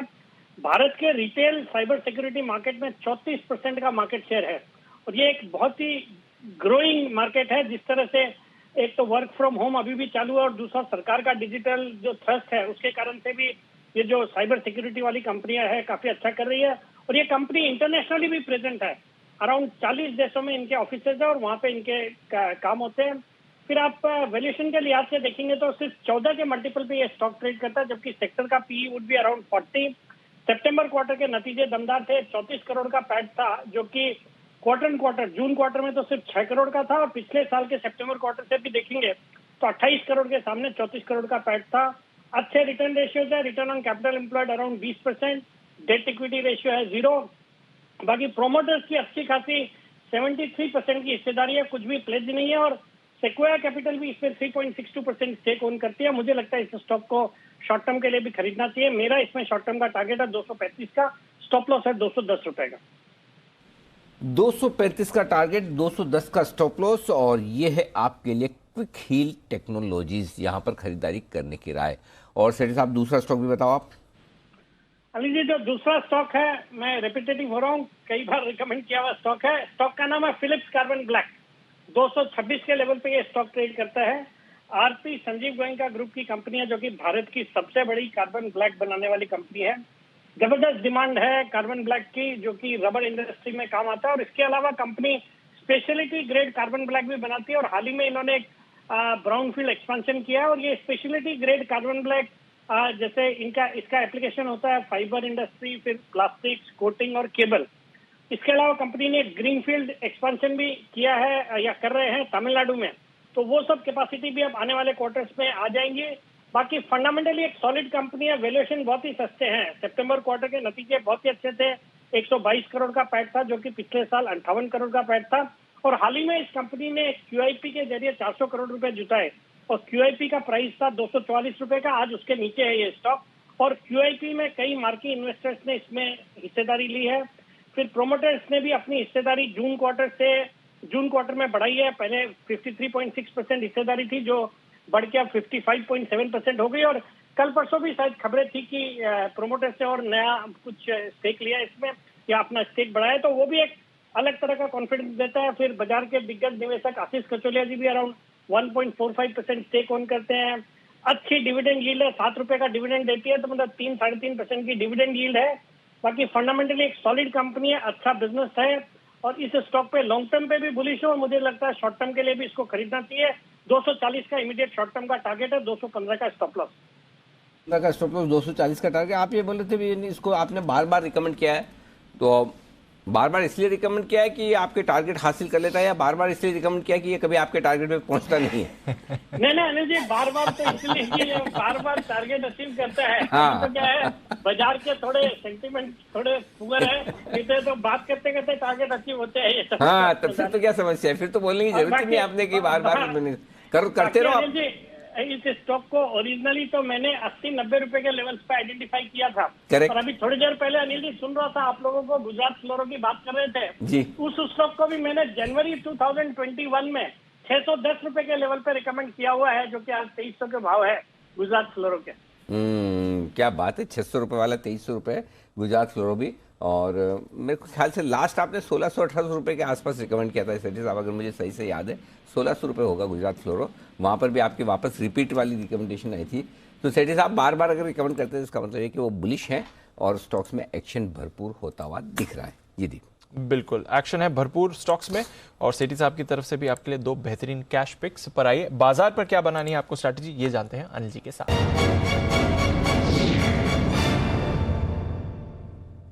अनिल जी, थोड़े वॉलेटाइल आपको ग्लोबल मार्केट से कहेंगे। वैसे अगर आप देखें डाउ फ्यूचर्स 200 पॉइंट्स ऊपर हैं, अभी निचले स्तरों से करीब 50 अंकों की और तेजी बनी है, बट 1 पॉइंट पर दिन में 350 अंक ऊपर थे और वहां से तेज गिरावट 150 पॉइंट्स की आई थी। तो थोड़े वॉलेटाइल हैं बट पॉजिटिव मोमेंटम होल्ड कर रहे हैं। आधे % की तेजी 350 भी ऊपर हुआ, 350 भी ऊपर हो गया सर। सुबह तो ऊपर गया था 150, सुबह इतना ही था, फिर दोपहर में बहुत बड़ी एक्शन बन रहा था और फिर सडन फॉल भी वहीं से आया। ओके, तो थोड़ा वॉलेटिलिटी आपको डाउ फ्यूचर्स के चार्ट पर दिखेगा सर। नैस्डैक फ्यूचर्स पॉजिटिव है, 0.5%। यूरोप सुस्त शुरुआत हुई है क्योंकि कल की गिरावट में यूरोप ने पार्टिसिपेट नहीं किया था। जब गिरावट आई यूएस में तो यूरोप के बाजार ऑलरेडी बंद हो गए थे, तो उसका थोड़ा एडजस्टमेंट दिखा रहे हैं। हालांकि निचले स्तरों से यहां पर भी आपको रिकवरी रही है। एशिया में मिला जुला ट्रेड था, डेज हाई पर है निफ्टी। क्या करना है सर? तेजी, लेकिन थोड़ा करेक्शन आने के बाद या तो ये 17,350 के ऊपर टिके 3:05 के पहले, तो फ्रेश खरीदारी की जाए। नहीं तो आज का टारगेट 17,350 आ गया मेरा, done for the day. Yes sir. Bank Nifty जरूर फंसा हुआ है, अभी भी वो मजबूती नहीं दिखा रहा है। तो अगर लेना ही है ट्रेड तो 2 तरीके से हो सकता है, long Nifty, short bank Nifty. या बैंक निफ्टी को आज का हाई पार करने दे, 36,517 का हाई है, 36,550 के ऊपर बैंक निफ्टी लेंगे। डेटा पहले बता दूं, और आज मजेदार डेटा है, वीकली एक्सपायरी है जी। और इतने डेटा बने, इतने तो मंथली एक्सपायरी पे भी नहीं होते। आप पहली वीकली एक्सपायरी में 17,200 पर हाईएस्ट ओपन इंटरेस्ट, यहाँ से 150 पॉइंट नीचे पुट पर कितना 1 crore 2 lakh share, 1 crore share, wow. और 17,500 पर हाईएस्ट ओपन इंटरेस्ट कॉल्स में 1 करोड़ शेयर है। और खाली ऐसा नहीं कि हाईएस्ट है वहीं पर, उसके बाद ऊपर आइए 17,300 पर 85 लाख शेयर है ओपन इंटरेस्ट में। तो अब आज जो डेटा बने उससे ऐसा लग रहा है कि आपकी एक्सपायरी ही 17,300 के नीचे नहीं होगी आज। 17,275, 17,300 बचे हुए 1 घंटे के लिए स्ट्रॉन्ग सपोर्ट, 76 लाख शेयर आज ही जुड़े हैं। 17,400, 425 हल्की रुकावट, वहां पर आप जाने की कोशिश करेंगे कि 350 के ऊपर टिके तो 17,415 पर थैंक यू वेरी मच कर दीजिएगा। और ज़्यादा लगे तो 17,450 तक। तो ये रेंज में आपको प्रॉफिट बुक करना है, और अगर आपके पास मल्टीपल लॉट है तो यहाँ पर भी कर सकते हैं। हाँ बिल्कुल, ठीक है ना। तो ये हो गया। और क्यों कर सकते हैं वो भी एक चीज़ बता दूँ, इस वक्त पुट कॉल रेशियो 1.29 पर है। अगर आज की एक्सपायरी के बाद कम नहीं आए तो कल मैं और बहुत बोल दूंगा। अब तो रीसेंट ट्रेंड में चेंज मैं पहले ही बता रहा हूँ। फिर कल हमारे एफएनओ संकेत नेगेटिव हो जाएंगे। करेक्ट, राइट, ये तो होगा। हाँ, तो अगर 3 दिनों से एफएनओ के संकेत पॉजिटिव थे तो आपको देखो ओवरसोल्ड पुट कॉल रेशियो मिली ना रिकवरी, है ना। 16,800 से आप 17,300, 17,400 पर आए। सो सिंपल ये है आपके लिए। तो अब बचे हुए समय के लिए 17,300, 17,400 आपके लिए रेंज दिख रही है। 25 पॉइंट और इधर उधर गिन लीजिए तो 17,275, 17,425 इस रेंज में आपको ट्रेड करके खत्म होना है, ये फिलहाल डेटा में नजर आ रहा है। ओके। बैंक निफ्टी 36,000 को तोड़ने की जल्दी नहीं है और 36,500 के पार निकलने की भी जल्दी नहीं है। दोनों तरफ हाईएस्ट ओपन इंटरेस्ट और डिप दोनों ही तरफ 40-40 लाख शेयरों का ओपन इंटरेस्ट है।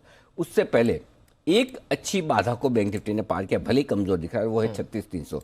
36,300 पर भी पुट और कॉल दोनों 22-23 लाख शेयरों का है और वो टक्कर वाला मामला था, तो उसको आराम से होल्ड कर लिया। सो हो सकता है अगर आज का, अब इसमें यह कि अगर आज का हाई पार करे बैंक निफ्टी 36,517 का, यानी 36,550 राउंड फिगर में पकड़ लीजिए, अगर वो करता है तो आज ही फिर बचे हुए समय में 36,650, 36,750 तक जाने की तैयारी बैंक निफ्टी की हो सकती है। बहुत बैंक निफ्टी ने टाइम पास किया, हाँ बैंक निफ्टी ने बहुत टाइम पास किया पूरे 1 घंटे में, पूरे दिन भर में, आखिरी घंटे में कमाल कर सकता। तो अब एक्सपायरी का दिन नहीं होता तो मैं आपको आराम से ट्रेड देता था, एक्सपायरी का दिन है, इसलिए आपको ट्रेड इस तरह से लेना है कि लेवल पार करे तो फिर खरीदिए। तो 36,550 के ऊपर बैंक निफ्टी खरीदना है। निफ्टी आपको 17,350 के ऊपर निकल के टिकने की कोशिश कर रहा है, 17,415 अगला टारगेट रखिए। क्लियर है सर। तो चलिए बैंक निफ्टी पर रखिए नजर, बड़ी मूव आ सकती है। वैसे दिन की ऊंचाई पर बाजार ट्रेड करते हुए दिख रहे हैं निफ्टी बैंक निफ्टी दोनों, स्पेशली निफ्टी अब 200 पॉइंट्स की तेजी आपको दिखा रहा है और यहां से और बड़ा एक्शन आपको इंडेक्स पर आते हुए दिखेगा। आइए स्टॉक्स भी हैं एक्शन में, जानते हैं एक हिमांशु जी की तरफ, बिल्कुल BTSTT हिमांशु जी के लिए।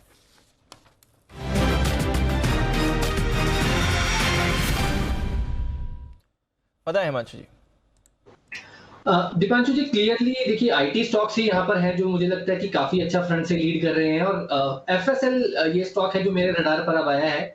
यहाँ पर कल और एक दिन पहले एक अच्छा मूव बना था, उसके बाद स्टॉक ने अपने सपोर्ट रीटेस्ट किए और आज पिछले 1 घंटे में यहाँ पर स्ट्रॉन्ग ओवर एडिशन वापस से बनता हुआ नजर आया है। इनफैक्ट अगर आप ऑप्शंस की पोजीशनिंग देखें तो 180 पर जिस तरह से कॉल और पुट राइटर्स एक्टिव हैं, मुझे लगता है कि ये स्टॉक यहाँ से 182 रुपीज तक के लेवल दिखाने के लिए तैयार है।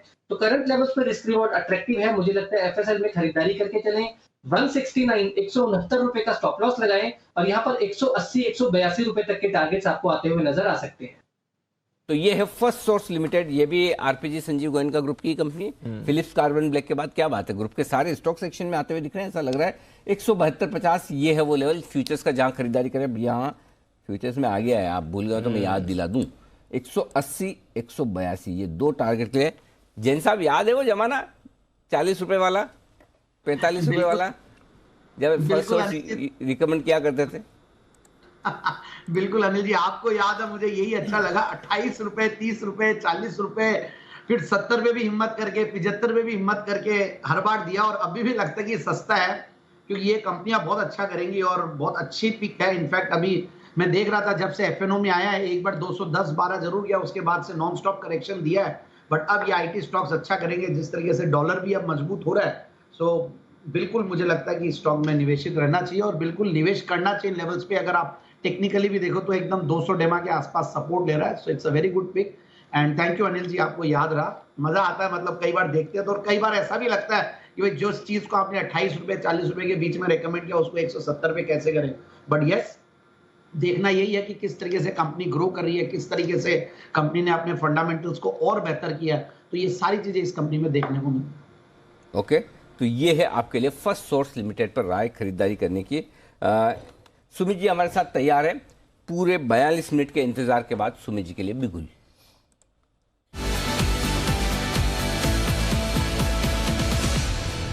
कुछ पकड़ में नहीं आ रहा आज सुबह से?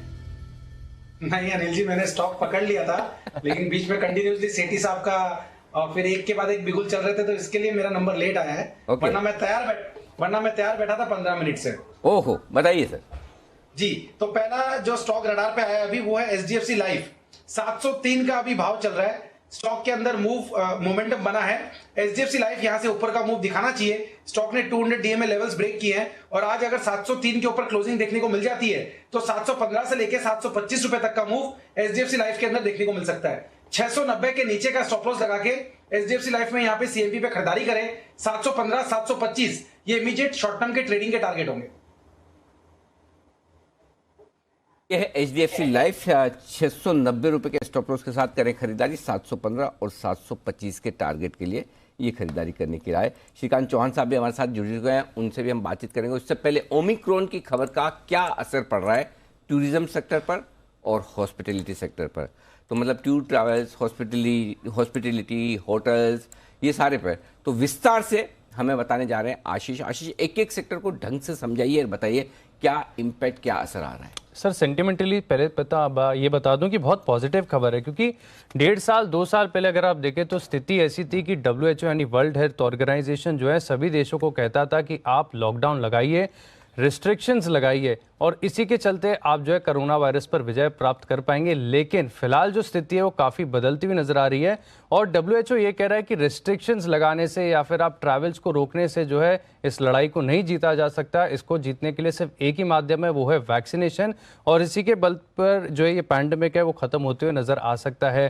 क्योंकि फिलहाल भी डेटा भी ऐसा ही सजेस्ट कर रहा है, क्योंकि WHO ने कहा भी है कि अगर आप किसी पर्टिकुलर देश के ऊपर रिस्ट्रिक्शंस लगा देंगे, जैसे कि साउथ अफ्रीका को काफ़ी ज़्यादा आइसोलेट कर दिया गया था, तो आगे जाकर अगर ऐसे वेरिएंट्स डेवलप होते हैं तो काफ़ी सारे देश ऐसे होंगे जो इसे आगे जाकर छुपाएंगे। तो ये इसका हल नहीं है, आपको जो है इसकी जानकारी डिस्क्लोज करनी पड़ेगी। और इसी के साथ देखें तो जैसे कि हम थोड़ी देर पहले चर्चा भी कर रहे थे कि महाराष्ट्र सरकार ने जो है काफ़ी ज़्यादा रिस्ट्रिक्शंस लगाई हैं, ना कि सिर्फ अंतर्राष्ट्रीय यात्रों पे जो घरेलू यात्री हैं इनके ऊपर भी रिस्ट्रिक्शंस लगाई है। मिसाल के तौर पर एक एक करके मैं आपको समझाता हूं कि जो आइडेंटिफाई की गई हैं काफ़ी सारे देशों को जिन्हें एट रिस्क कैटेगरी में डाला गया है, जहां पर ये ओमिक्रॉन वेरिएंट है वो मिला है। यहाँ से आने वाले जितने भी यात्री महाराष्ट्र में आएंगे इन्हें अनिवार्य होगा कि इन्हें 7 दिन का जो है इंस्टीट्यूशनल क्वारंटाइन करना होगा, और ये 7 दिन पूरे करने के बाद उन्हें 7 दिन का अनिवार्य होगा कि आपको होम क्वारंटाइन भी करना होगा। ये तो सिर्फ एट रिस्क वाली कंट्रीज के लिए होगा, लेकिन जो दूसरे देशों से आ रहे हैं उनके लिए भी 14 दिन का जो होम क्वारंटाइन है इसे अनिवार्य कर दिया गया है। और जो घरेलू यात्री हैं उनकी अगर दोनों डोज वैक्सीनेशन की हो भी गई है तो भी उनके लिए कहा गया है कि आप 48 घंटे पहले की जो RT-PCR रिपोर्ट है इसी के साथ आप महाराष्ट्र में एंटर कर सकते हैं, और अगर पॉजिटिव पाए गए तो फिर आपको भी क्वारंटाइन और जो हॉस्पिटलाइजेशन है वो करना पड़ेगा। तो इसके चलते अगर आप देखें तो टूरिज्म इंडस्ट्री के ऊपर काफ़ी बड़ा सेंटिमेंटल इम्पैक्ट पड़ता हुआ नज़र आ सकता था। हालांकि कल हम महिंद्रा हॉलीडेज़ के मैनेजमेंट से बात भी कर रहे थे तो उन्होंने कहा था कि अभी तक आप देखें कि कोई भी इसका जो एक कैंसिलेशन है वो कैंसिलेशन देश में अभी तक देखा नहीं गया है। तो इसके चलते अगर आप देखें तो सर थोड़ा सेंटिमेंटली पॉजिटिव है, ये रिस्ट्रिक्शंस है थोड़ी खत्म होती नजर आएंगी और इंडस्ट्री इन्फ्लेक्शन पॉइंट पर है तो बड़ा बेनिफिट भी होगा। इतना लंबे समय तक आपने अच्छे से समझाया, हमें बड़ा मजा आया। अब पूछिए क्यों?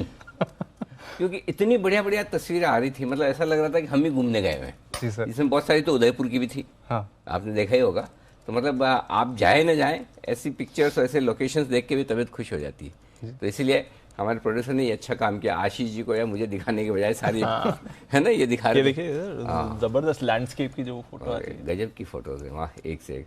तो बढ़िया है, एंजॉय कीजिए ये सब कुछ और आइए बढ़ते हैं आगे। और इस बीच शेर घूमता हो ओके, इस बीच तैयार है हमारे साथ एक और खास मेहमान श्रीकांत चौहान साहब, और श्रीकांत जी से भी हम लेंगे उनकी एक बेहतरीन पिक आने की तैयारी में है, उनसे भी बात करेंगे। और भसीन साहब भी कार्यक्रम में शामिल होने की तैयारी में।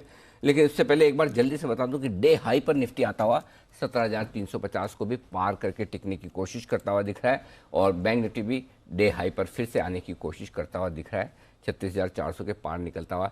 सुमित जी, कोई एक्सपायरी का ऑप्शन आ नहीं रहा आज? अनिल जी, एक्चुअली बहुत देर से मार्केट डल था और सडन 20-30 पॉइंट का मूव आ गया। अब अगर एकदम हाई पे एक्सपायरी का ऑप्शन में रिस्क रिवॉर्ड रेशियो भी नहीं बैठ रहा और प्रॉपर ट्रेड समझ में भी नहीं आ रहा, तो थोड़ा सा वेट एंड वॉच करके अगर कोई मौका मिला तो देंगे अनिल जी। पूछ लो, नहीं तो फिर आप बोलेगे मैं तो 15 मिनट से तैयार था। है ना, मैंने कहा 15 मिनट हो उसके पहले पूछ लो। अभी 15 मिनट तो नहीं हुए ना पिछली बार से अब तक? नहीं, अभी नहीं हुए। चलिए, एक्सपायरी का ऑप्शन जल्दी से आपके लिए आने की तैयारी में है। सुमित जी, खोज जारी है।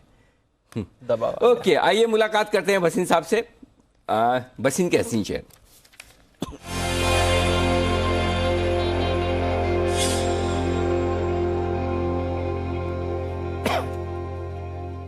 भसीन साहब, स्वागत है। जैसा कि आपने अंदाजा लगाया था, एकदम सही और बेहतरीन रिकवरी होती दिख रही है। डे हाई पर 17,360 के पार निकलता हुआ निफ्टी, बैंक निफ्टी भी ताकत दिखाने की कोशिश कर रहा है, मजबूत एक्सपायरी की तरफ बढ़ रहे हैं। बताएं सर, आउटलुक और अपडेट। हाँ जी, गुड आफ्टरनून अनिल जी। तो जैसे आपको कहा, अभी कल एक और दिन है वॉलेटिलिटी का। मंडे से वॉलेटिलिटी कम होएगी और जो हमें कहते हैं ना शेर आया वो हट जाएगा, और 18,000 की तरफ 15 दिसंबर तक ये पक्का है। तो देखिए, और उसमें बैंक निफ्टी इस बारी ज्यादा भागीदार होएगा जो अंडर परफॉर्म कर रहा है। तो स्टॉक स्पेसिफिक रहिए, और इंडेक्स पे अब जो मौका था लेने का फियर में, वो आपको आया इस हफ्ते में, इसलिए आपको स्थित भी कहा था, मिड कैप में भी और लार्ज कैप में भी। आपको अपडेट दे दूं अनिल जी, तो विप्रो मैंने जो कहा था वो टारगेट हो गया 649 का। आपको सुबह मैंने दिए थे बजाज फाइनेंस कल दिए थे, और बंधन बैंक 280 बिक गया, 283 का टारगेट है, और 7145 बिक गया बजाज फाइनेंस, वो 7175 का टारगेट कायम है।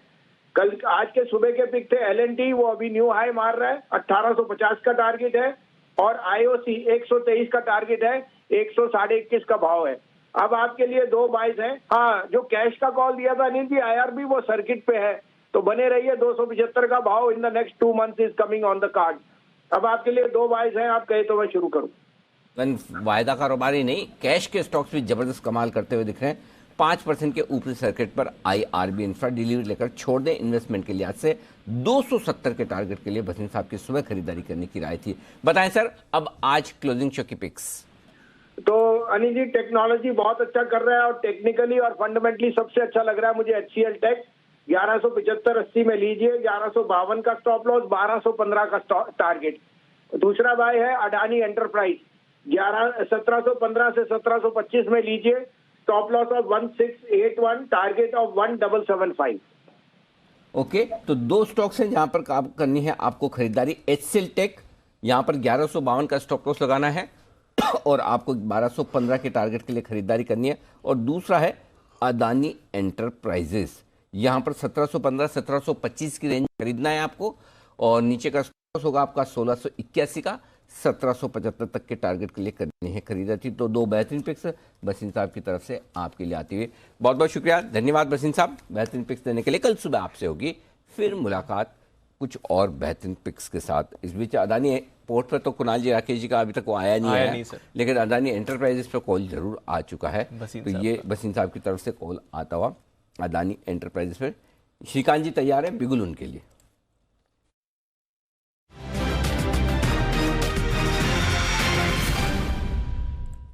बताइए श्रीकांत जी।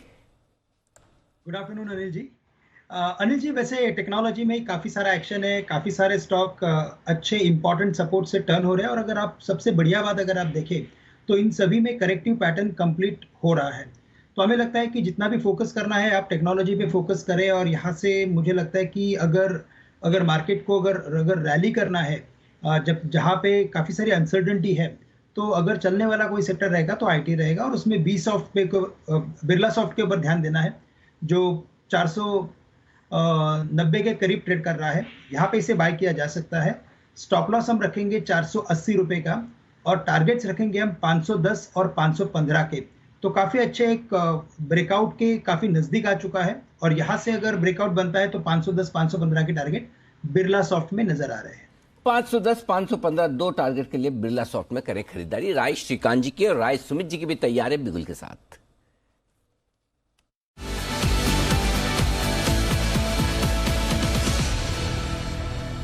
बताएं सर। अनिल जी, बाय का स्टॉक है 46.40 46.50 का अभी भाव है। स्टॉक का नाम है IDFC first bank. IDFC first bank के अंदर अब यहां से एक मूव ऊपर की तरफ देखने को मिलेगा, और मेरे को लग रहा है बैंकिंग स्पेस में ये स्टॉक से अभी शुरुआत होगी, और एक अच्छा मूव इस बारी अगले हफ्ते भर के अंदर IDFC फर्स्ट बैंक में देखने को मिलना चाहिए।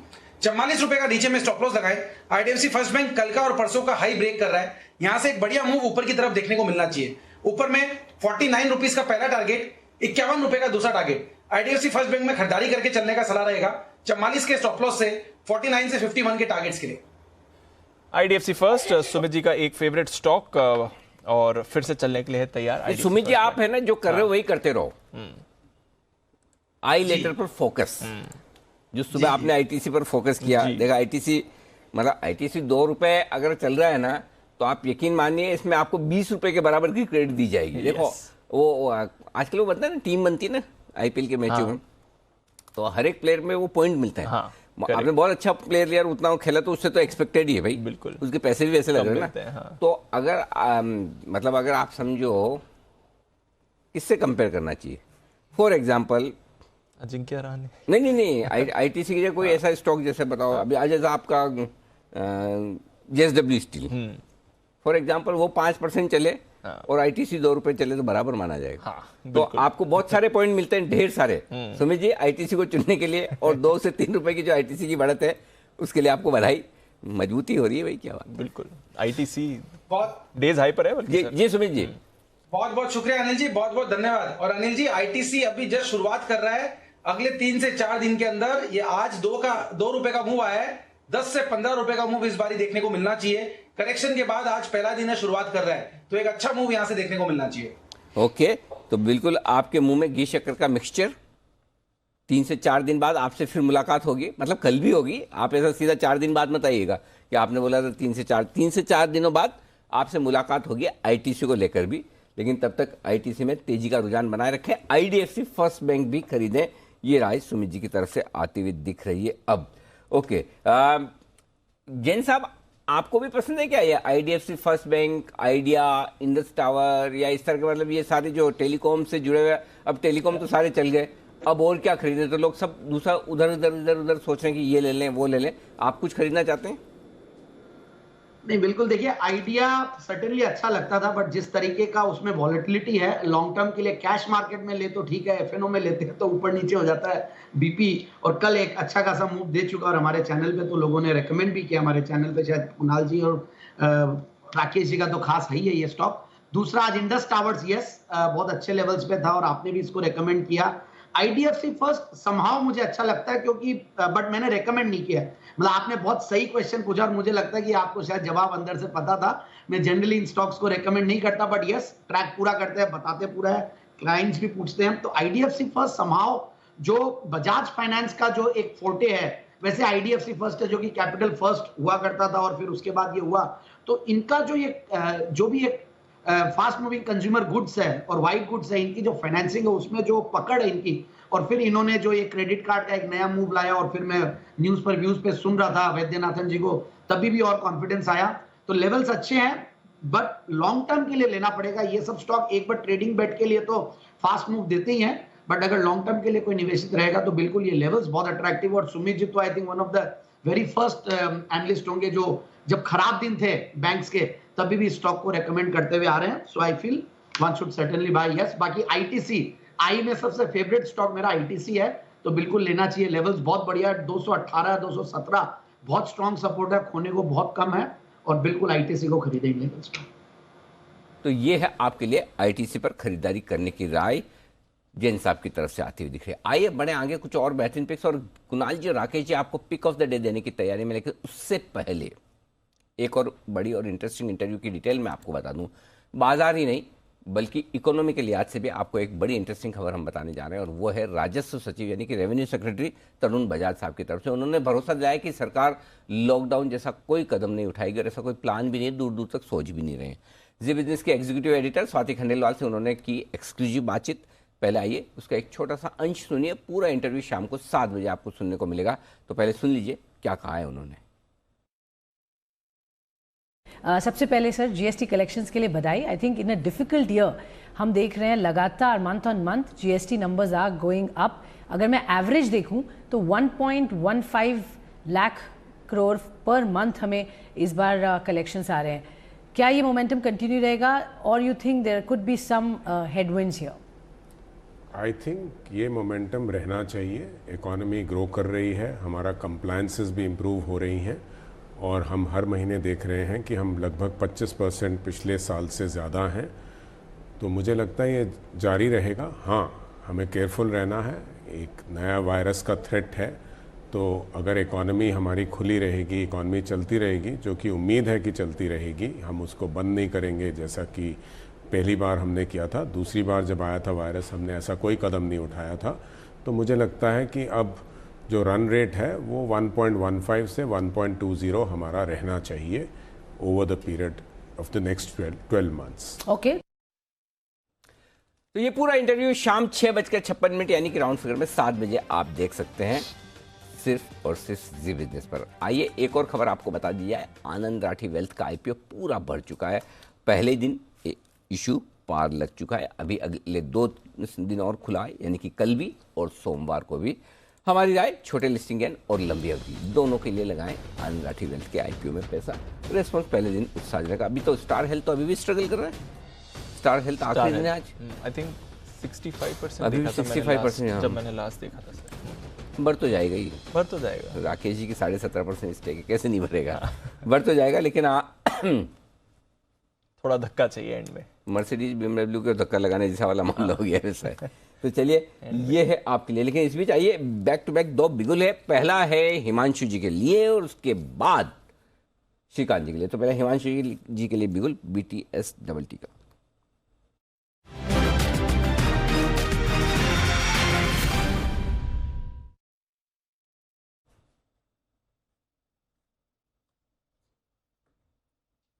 हिमांशु जी बताइए। अनिल जी, कैश सेगमेंट का स्टॉक है, काफी बार चैनल पर कवर हो चुका है और स्टॉक का नाम है मयूर यूनिकोटर्स।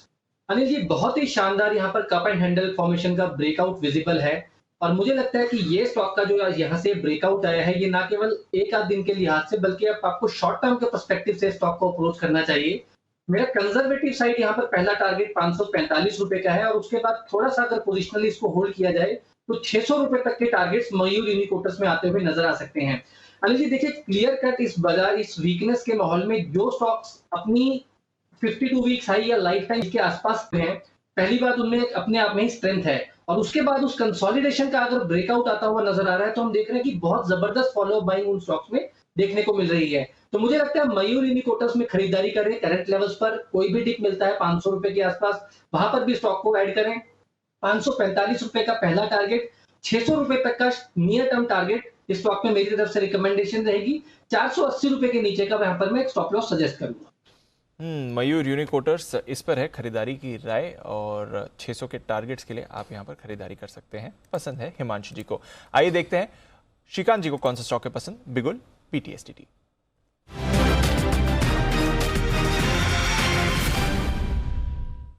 बताएं श्रीकांत जी। दीपांशु देखिए, वैसे मार्केट जो एक बड़े फॉल में कन्वर्ट हुआ था उसका जो एक बड़ा रीजन था यही कि वो लास्ट फ्राइडे एक गैप डाउन खुला था। उसके बाद तकरीबन वो 200 पॉइंट का गैप था और उसके बाद मार्केट लगातार गिरते गया। अभी उसके बाद कंसोलिडेट हुआ है और वो जो गैप डाउन के लेवल्स थे वो लेवल्स थे तकरीबन 355 के। अगर आज देखें तो मार्केट वापस उसी गैप के अंदर कंफर्टेबली क्लोज करने जा रहा है। तो ये क्लियरली इंडिकेट करता है कि शायद मार्केट एक बार 17,500 के करीब काफी जा सकता है और इसी वजह से हमें लगता है कि अगर करंट लेवल से किसी इंडेक्स हेवी बेट पे अगर फोकस करते हैं तो वो ज़्यादा फायदेमंद हो सकता है। और रिलायंस इंडस्ट्रीज मुझे लगता है कि काफ़ी अच्छा एक बुकिश पैटर्न बना रहा है। एक सेलिंग प्रेशर जो इसमें चल रहा था उसी के काफ़ी नज़दीक आ चुका है और 2480 2490 के रेंज में वहाँ पे एक ब्रेकआउट सा फॉर्मेशन बनाने की कोशिश कर रहा है। तो करंट लेवल से हमें लगता है कि 2460 का स्टॉप लॉस रखें, थोड़ा एक प्रीएम्प्टिव कॉल करें और 2550 से लेकर 2575 के टारगेट हम 1 या 2 दिन में इसमें देख सकते हैं। तो करंट लेवल से अगर इंडेक्स को अगर बढ़ाना है तो मुझे लगता है रिलायंस का एक सपोर्ट मिल सकता है मार्केट को और इसी वजह से 2460 के स्टॉप लॉस के साथ रिलायंस को करंट लेवल से खरीदा जा सकता है। तो रिलायंस इंडस्ट्रीज पर करे खरीदारी। बाजार का एक्शन आना है तो रिलायंस का भी योगदान रहेगा। 17,400 की तरफ निफ्टी आते हुए दिख रहा है और क्रॉस करने की भी तैयारी में है। तो 400-415 के लेवल्स की जो बात अभी थोड़ी देर पहले कर रहे थे सर, वो भी लगता है कि आज अचीव हो जाएंगे। जो आप कहा था 3-5 बजने वाले हैं, मैं 3-5 को आपसे अपडेट लूंगा इस पर, बट डेफिनेटली नजर रखें। डेज हाई पर है निफ्टी इस समय। आइए सुमित जी भी एक कॉल देना चाह रहे हैं। बिगुल सुमित के सुपरहिट।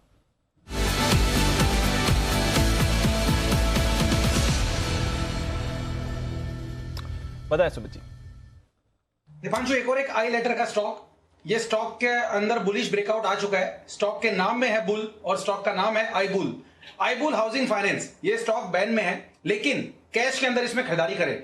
बैन के अंदर स्टॉक अगर इतना बढ़िया मूव दिखा रहा है तो बैन से निकलते तो ये स्टॉक बहुत बढ़िया मूव दिखाएगा और ये स्टॉक भागेगा। और इस बारी जिस तरह का ये स्टॉक के अंदर कैंडल फॉर्म हो रहा है, हफ्ते भर के अंदर मेरे को लग रहा है कि ये स्टॉक यहां से एक बढ़िया मूव दिखाने वाला है, जिसके अंदर ऊपर में 275 रुपए से लेके 290 रुपए तक का मूव जल्दी ही देखने को मिलना चाहिए। 245 इसका नीचे में सपोर्ट बनेगा।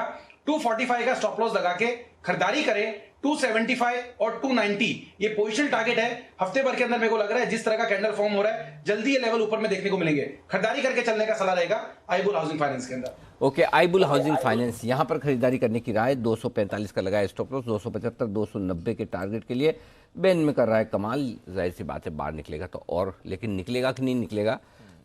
आशीष हमारे साथ हैं ही तैयार, यहीं पे पूछ लेते हैं बैन से बेनिफिट। वैसे तो पिछले एक हफ्ते से हम आशीष को 4 दिनों से बुला ही नहीं रहे हैं बैन से बेनिफिट के लिए। आज भी आशीष नहीं बुलाते, आप इधर ही बैठे थे इसलिए हमने सोचा पूछ लें। कुछ बदलाव है? हाँ सर, बदलाव हाँ संभावना है सर, प्रोबेबिलिटी है। ओके, फिर तो गलत नहीं है, नहीं बुलाते तो। है। अच्छा बताइए। सबसे पहले इंडिया बुल्स हाउसिंग फाइनेंस का अपडेट दे दूं, 115% है तो बैन से आज तो बाहर नहीं निकल रहा है। इनफैक्ट कुछ दिन बना ही रहेगा। 80% से जब तक नीचे नहीं आती पोजीशंस बैन से बाहर नहीं निकल सकता है। 115% है, लेकिन एंट्री की प्रोबेबिलिटी बन रही है। वोडाफोन आइडिया काफ़ी बड़ा मूव देखा गया था स्टॉक के अंदर, अभी फिलहाल 96% है। मैं थोड़ी देर से वॉच भी कर रहा हूँ क्लोजली, 98.5% तक मार्केट वाइड पोजीशन लिमिट गई थी और इंटरेस्टिंगली पोजीशंस यहाँ पर बढ़ नहीं रही, कम हो रही हैं। और ये स्टॉक ऐसा है कि थोड़ा सा वॉलेटाइल है, तो यहाँ पर कहना थोड़ा मुश्किल है, लेकिन 95% के आंकड़े के ऊपर है फिलहाल, 96% चल रहा है। प्रोबेबिलिटी तो है अनिल सर की आइडिया बैन में आ जाएगा। आइडिया और आईबुल में इसमें यही है, थोड़ा सा चलता है बैन में आ जाता है, थोड़ा सा चलता है बैन में आ जाता है। तो चलिए, बैन में आने की तैयारी आइडिया की है, बॉर्डर पर है, आगे तो आ भी जाए ना आए तो एक दिन रुक भी जाए। 17,415 की तरफ बढ़ने की कोशिश निफ्टी की होती दिख रही है, तो दीप 17,350 के ऊपर खरीदने का इरादा जो था वो ठीक है अभी भी, जबकि बैंक निफ्टी भी 36,500 के ऊपर निकलने में थोड़ा सा वक्त लगा रहा है। तो 17,415 36,550 लगभग साथ साथ ही होगा ऐसा लग रहा है। तो आइए अब मारुति पर करते हैं फोकस। 1 जनवरी से मारुति की गाड़ियां होने जा रही हैं महंगी। अभी खरीद लें कुशल? सर अभी खरीद लीजिए, बट पिछले साल जो है ऑलमोस्ट 5% की इंक्रीज जो है हमें ऑलरेडी देखने को मिल चुकी है। पिछले साल में तो कौन सा 2020? पिछले साल एज इन ये जो खत्म होने वाला है 2021, उसमें ऑलरेडी 5% ऑलरेडी जनवरी 5 पिछले साल कैसे हुआ? मैं जनवरी 2022 से कंपेयर कर रहा था एक्चुअली, दैट इज व्हाई। बहुत एडवांस चलते हैं पैसा आप। इस समय के है ही नहीं, आगे ही देखते हैं। ओके, मुझे लगा अच्छा ठीक है, तो मतलब इस साल 5% ऑलरेडी बढ़ चुका है। इस साल 5% ऑलरेडी बढ़ चुका है और जनवरी 2022 में कितना बढ़ेगा वो देखना होगा। मैं उन्होंने वो चीज़ का तो अनाउंसमेंट नहीं किया है, बट डेफिनेटली जितना जो इंक्रीज किया है ना उन्होंने, वो कॉस्ट इन्फ्लेशन जो होते हुए दिखे ना, जो कमोडिटी इन्फ्लेशन, उसकी वजह से इंक्रीज हुआ है। और यहाँ पर स्पेसिफिकली अगर आप देखें जिस तरह से प्राइस इंक्रीज हुआ है, जनवरी 2021 में 1.4% की इंक्रीज थी, फिर अप्रैल 2021 में इन्होंने एक और प्राइस हाइक लिया 1.6% का, और सितंबर 2021 में 1.9% का। तो कंसिस्टेंटली जो है यहाँ पर प्राइस जो है इंक्रीज जो ये ले रहे हैं उसमें बढ़ोतरी कर रहे हैं। अब जनवरी 2022 में कितना प्राइस इंक्रीज होगा ये हमें देखना होगा, बट आप देखिए कि जो कमोडिटीज़ है जो इसमें इस्तेमाल होती हैं ऑटोमोबाइल बनाने में, वहाँ पर किस तरह की इंक्रीज हुई है। सबसे पहले आप HRC हॉट रोल्ड कॉयल जो कि स्टील है, वहाँ पर आप देखिए करीब 31% की बढ़त देखने को मिली है। वही दूसरी तरफ कॉपर की जो कीमत है वहां पर भी 22.5% की ग्रोथ हुई है, और जो तीसरा एल्यूमिनियम की कीमत है वहां पर भी 33% की ग्रोथ हमें देखने को मिली है। तो लार्जली अगर आप रेशियो देखेंगे 2021 के हिसाब से, आप देखिए अगर कमोडिटी 20 से 30 या 33% इंक्रीज होती है तो यहाँ पर मारुति जो है उसने 5% की इंक्रीज ली है। अब जनवरी 2022 में क्या सिनेरियो बनेगा वो हमें देखना होगा, बट डेफिनेटली कंपनी का जो CNG पोर्टफोलियो है वहां पर अब बड़ा फोकस आ रहा है। अब देखिए 2.8 लाख जो इनकी पेंडिंग ऑर्डर्स है उसमें 1.1 लाख जो है वो CNG पोर्टफोलियो के है, और फर्स्ट हाफ में हम देख रहे हैं कि जो CNG की कारें हैं उनकी मांग में दोगुनी ग्रोथ आती हुई दिखी है, यानी कि 2x जो है उनकी मांग बढ़ती हुई दिखी है। पर यहाँ पर एक चिंता का विषय और है कि जनवरी 2022 में कितनी प्राइस इंक्रीज होनी चाहिए, क्योंकि कंज्यूमर्स के पॉइंट ऑफ व्यू से अगर आप देखेंगे तो यहाँ पर दोहरी मार पड़ती हुई नजर आ रही है। एक तो प्राइस इंक्रीज यहाँ पर कमोडिटी इन्फ्लेशन की वजह से हो रही है, और दूसरी तरफ जो रनिंग कॉस्ट है कंज्यूमर का वो कहीं ना कहीं इंक्रीज होता हुआ नजर आ रहा है। इनफैक्ट मैं CNG की कीमत भी देख रहा था जो फरवरी 2021 में 49.4 पर केजी थी, अब नवंबर 2021 में यहाँ पर ये जो वैल्यू है 26 नवंबर से 61.5 पर केजी हो गई, यानी कि 24% का इंक्रीज आपको CNG में ही देखने को मिला है। और पेट्रोल की भी बात करें, जैसे मारुति कह रहा था कि जब पेट्रोल और डीजल की कीमतें इतनी बढ़ चुकी हैं वहां पर भी 25 से 27% की इंक्रीज होती हुई दिखी है। तो CNG में भी आपको ये देखना होगा कि यहां पर भी कोई कम इंक्रीज नहीं हुई है, तो running cost wise company consumers के पॉइंट ऑफ व्यू से यहां पर इंक्रीज है। तो यहां पर इनको जो डिमांड है CNG की वो तो काफी बेहतर है, पर जो प्राइस इंक्रीज ले रहे हैं और जो CNG की कीमतें बढ़ रही हैं उसको ध्यान में रखकर इनको जनवरी में जो प्राइस इंक्रीज है वो देखना पड़ेगा। तो Maruti price increase regular intervals पर प्राइस इंक्रीज हुए इस साल कुछ ज़्यादा ही हुए हैं और जनवरी में तो खैर हर साल कंपनीज करती ही हैं, तो देखना पड़ेगा कि जनवरी का ट्रेंड कैसा रहेगा। वो भी अब जब इतने बड़े कमोडिटी इन्फ्लेशन के बाद थोड़े दाम कूल ऑफ हुए हैं, क्या जनवरी में हाइक करेंगे या फिर ऑलरेडी एडजस्ट हो गए हैं, वो भी एक इंटरेस्टिंग चीज़ रहेगी। तो काफ़ी सारी चीज़ें हैं मारुति में नज़र रखने के लिए। आज फाइनली स्टॉक में थोड़ा बाउंस बैक दिखा है, बट अदरवाइज काफ़ी दबाव में रहा है ये काउंटर। पर इस बीच सर 3-5 भी हो गए हैं और 17,400 निफ्टी ने टच भी कर लिया है। बिल्कुल, एक बार तो टच करके आ ही चुका है और 36,500 के बेहद करीब बैंक निफ्टी भी पहुंचता हुआ दिखा। तो मजबूती के साथ कारोबार आखिरी घंटे में होता हुआ दिख रहा है। लगातार दूसरा दिन है जब दिन की ऊंचाइयों पर, नहीं कल तो नहीं था, सॉरी होगी, परसों था। हाँ, कल तो थोड़ा फिसल गए थे, परसों और फिर आज दिन की ऊंचाइयों पर बंद होने को तैयार है। 750 अंक ऊपर है सेंसेक्स, कम देखने को मिलता है, अच्छा लगता है। अच्छा बाउंस बैक आया इस समय बाजार में, नजर रखेंगे यहाँ पर। 47 स्टॉक्स हरे निशान में, सोचिए 50 में से 47 हरे निशान में, और ऐसे में स्वागत किया जाए जेट ठक्कर का कैश का ऑप्शन।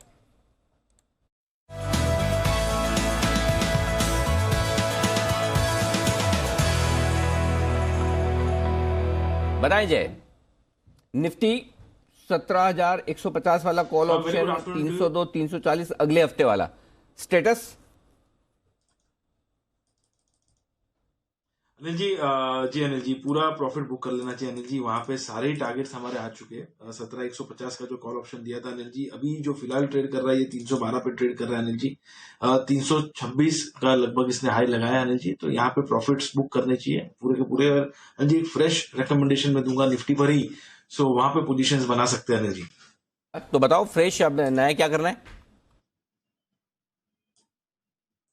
अनिल जी? अभी 17,250 के स्ट्राइक का कॉल ऑप्शन खरीदे, 9 दिसंबर की एक्सपायरी का, 238 पर मिल रहा है, 238 पर यहाँ पे खरीद कर चले। यहाँ पे आपको जो स्टॉप लॉस नीचे की तरफ अनिल जी प्लेस करना होगा, दैट वुड बी 184। तो 238 पे खरीदे, 184 का अनिल जी स्टॉप लॉस रहेगा। एंड इसके जो फर्स्ट टारगेट निकल कर आ रहे हैं that is 287 and second target जो इसके बन रहे हैं वो है 312। सो 287 312 ये दो टारगेट्स के लिए खरीद कर चले। निफ्टी का 17,250 के स्ट्राइक का कॉल अनिल जी। एंड हम पहले हर्डल देख रहे थे 200 सवा 200 की रेंज में अनिल जी, उसके ऊपर तो निकला ही 440 तक हमने सोचा था कि जाएगा, और अब जो हिसाब से ये चल रहा है मुझे ऐसा लग रहा है जो प्रीवियस हर्डल था now that will act as a very immediate base. तो 17,250 इसीलिए I think will be the correct strike. And ऊपर में मुझे ऐसा लग रहा है निफ्टी की रैली जो है वो 17,523 तक एक्सटेंड हो सकती है, 17,523। ओके, 17,250 का in the money call option अगले हफ्ते वाला खरीदिए। 238 में 184 का स्टॉप लॉस, 287 312 के टारगेट के लिए। 36,500 पर अटक रहा है बैंक निफ्टी, इस पर आए दीजिए। जी अनिल जी बिल्कुल मुझे ऐसा लग रहा है कि अनिल जी ओवरऑल तो हमें इसमें से एक मूव ऊपर की तरफ देखने मिल ही जाएगा। इनफैक्ट ये 36,500 के आसपास के लेवल्स की अनिल जी मैं राह देख रहा था, अगर वो निकलता है तो यहाँ पे भी एक फ्रेश बाय दे ही दूंगा अनिल जी। और इनफैक्ट मुझे तो ऐसा लग रहा है कि बात करते करते ही निकल जाएगा। 500 के ऊपर अगर टिक भी जाता है अनिल जी एंड 315 के बाद हमें अगर नजर आता है, और तो यहाँ पे भी लॉन्ग पोजीशंस बनाई जा सकती है। वोलेटिलिटी थोड़ी ये लास्ट 15-20 मिनट में रह सकती है बिकॉज एक्सपायरी है weekly, but then Anil ji मुझे ऐसा लग रहा है कि इवेंचुअली यहाँ पे भी हमें ऊपर के लेवल्स देखने मिलेंगे। जो हिसाब से निफ्टी में एक गैप फिलिंग हो रहा है अनिल जी, अगर बैंक निफ्टी में भी अगर वो गैप फिलिंग प्रोसेस होता है और ये 36,500 के ऊपर स्टेबल हो जाता है, then Anil ji next target जो होगा वो 37,300 तक के देखने मिल सकते हैं। तो बड़ा मूव 800 पॉइंट का देखने मिल सकता है उसके ऊपर। ओके, 800 पॉइंट का बड़ा मूव बैंक निफ्टी में भी आने की तैयारी में, बस 36,650 के पार निकलकर टिक जाए तो बड़ा एक्शन बनेगा बैंक निफ्टी में भी, ये मानकर चलें आप। ये है आपके लिए राय। बहुत ही बेहतरीन और बहुत ही मजबूत क्लोजिंग के लिए बाजार तैयार होते हुए दिख रहे हैं इस वक्त, आप ये कह सकते हैं। तो अच्छी खरीदारी इस वक्त होती दिख रही है।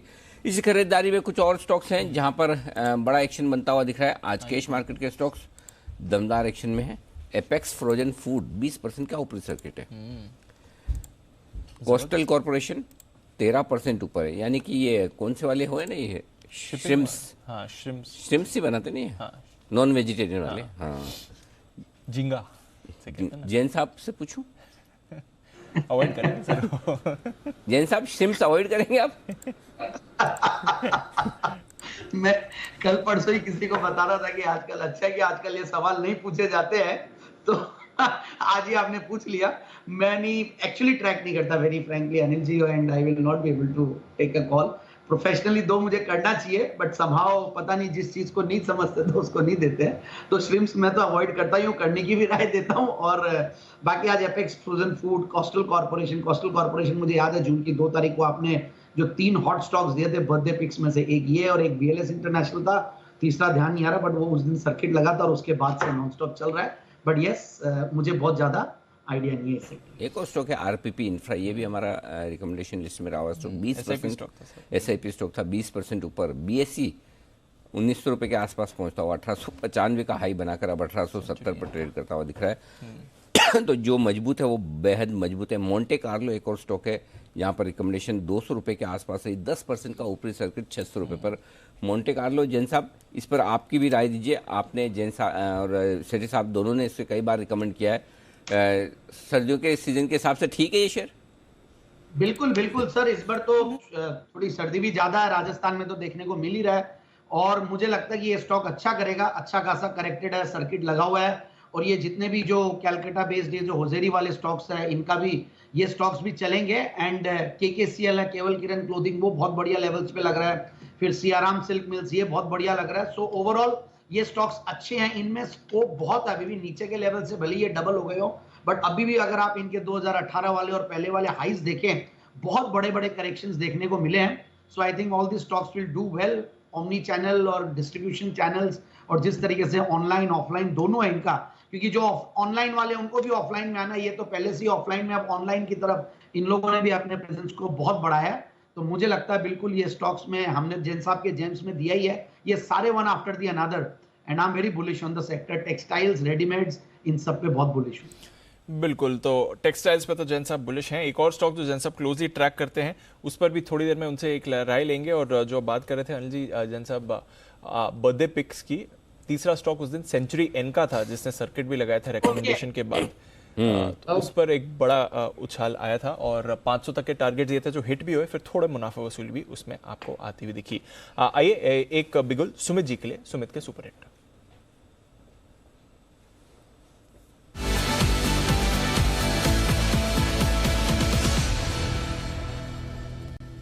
बताएं सुमित जी।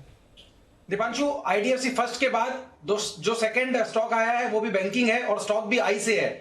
और स्टॉक का भाव चल रहा है 940 941। स्टॉक का नाम है इंडसइंड बैंक। तो इंडसइंड बैंक में अब यहां से मोमेंटम बनना चाहिए। इंडसइंड बैंक अब यहां से ऊपर का मूव दिखाना चाहिए कल के लिए और नेक्स्ट वीक के लिए। इंडसइंड बैंक में खरीदारी करें, 899 का नीचे के अंदर स्टॉप लॉस लगाएं, ऊपर में टारगेट 975 रुपए से लेके 1000 रुपए तक के जल्दी शॉर्ट टर्म में ट्रेडिंग के लिहाज से देखने को मिल सकते हैं। एक अच्छी करेक्शन के बाद स्टॉक ने जस्ट मूव करना स्टार्ट किया है। कल पहला दिन था, आज दूसरा दिन है, कल का हाई ब्रेक हुआ है। अब ये 975 से 1000 रुपए तक के मूव के लिए तैयार हो रहा है, तो खरीदारी करें इंडसइंड बैंक। 975 से 1000 के टारगेट्स के लिए इंडसइंड बैंक पर करनी है खरीदारी, ये है सुमित जी की राय। जय ठक्कर भी है हमारे साथ, बिगुल जय का जैकपॉट।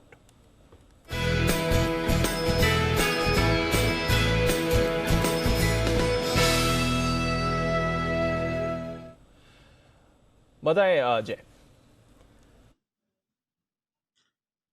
दीपांशु, टेक महिंद्रा का 1640 के स्ट्राइक का कॉल ऑप्शन आप खरीदे, करीब अभी 50 रुपए के आसपास मिल रहा है। 35 का स्टॉप लॉस रहेगा एग्जैक्टली। एंड फर्स्ट टारगेट जो इसका बनेगा वो 70 का रहेगा, दूसरा 80 का, 70 एंड 80।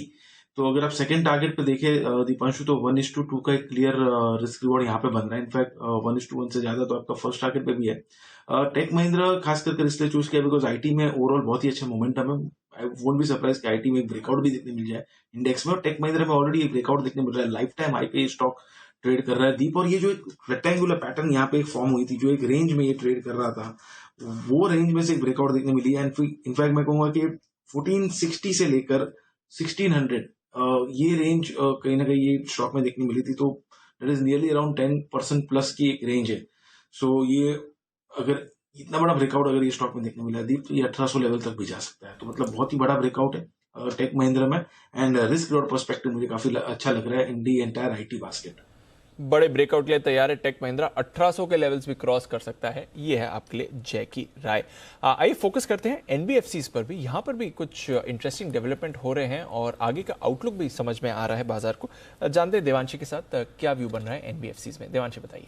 बिल्कुल दिपांशु, आप देखिए पिछले 2 साल की अगर बात करें तो एनबीएफसीज पर काफ़ी प्रेशर बनता हुआ दिखा था। लगातार कुछ ना कुछ जो अपडेट्स आती हुई दिख रही थी, इकोनॉमिकल जो अपडेट्स थे उसके चलते हम देख रहे थे एनबीएफसीज के ईयूएम में बहुत ज़्यादा तेज़ी से ग्रोथ आती हुई नहीं दिख रही थी। लेकिन अब काफ़ी सारे रिपोर्ट सजेस्ट कर रहे हैं कि आने वाले 1 साल में 8 से 10% की ईयूएम ग्रोथ अब अक्रॉस एनबीएफसीज हमें देखने मिल सकती है। और उसमें भी आप देखिए जो 2 कैटेगरीज हैं वहाँ पे आपको सबसे ज़्यादा ग्रोथ देखने मिल सकती है। जो रिटेल कैटेगरी है वहाँ पे हम देखेंगे कि जिस तरह से स्पेंडिंग बढ़ती हुई दिख रही है, इसका फ़ायदा एनबीएफसीज को मिलता हुआ दिखेगा। जितनी भी रिपोर्ट्स आती हुई दिखी उसमें कुछ टेलविंड्स थी और कुछ हेडविंड्स थे, जहाँ पे हम फोकस कर रहे हैं। सबसे पहले आप देखिए इस साल की अगर बात करें तो 6 to 8% तक के ईयूएम ग्रोथ का अनुमान लगाया जा रहा है। 27 लाख करोड़ तक ईयूएम एनबीएफसीज के पहुँच सकते हैं।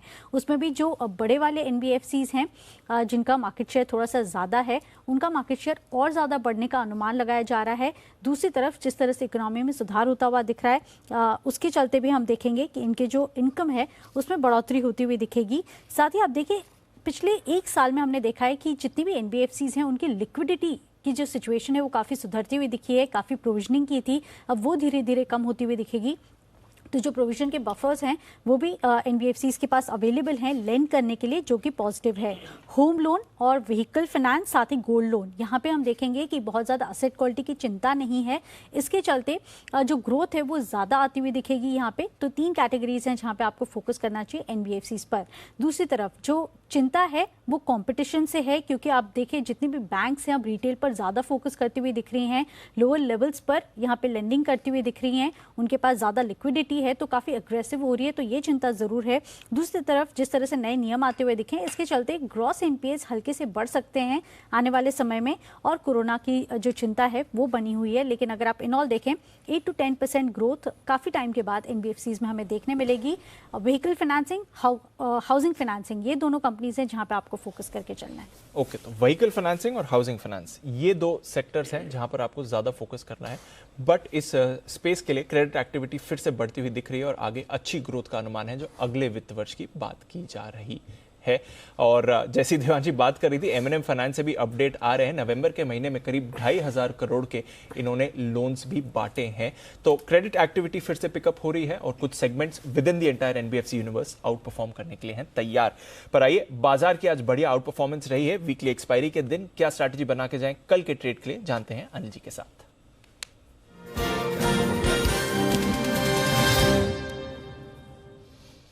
415 का एग्जैक्ट टारगेट अनिल जी, 36,550 भी, 36,550 भी, तो दोनों जो टारगेट्स दिए थे, क्या निफ्टी बैंक निफ्टी जबरदस्त। बिल्कुल, तो done for the day, targets दोनों आ चुके हैं। हालांकि ट्रेडिंग रेंज के एकदम हायर एंड पर और उसके ऊपर, इनफैक्ट 17,350 के ऊपर की क्लोजिंग भी काफी अच्छी है। बिल्कुल, तो लॉन्ग पोजीशन में बने रहें आप अपना हेजिंग करके।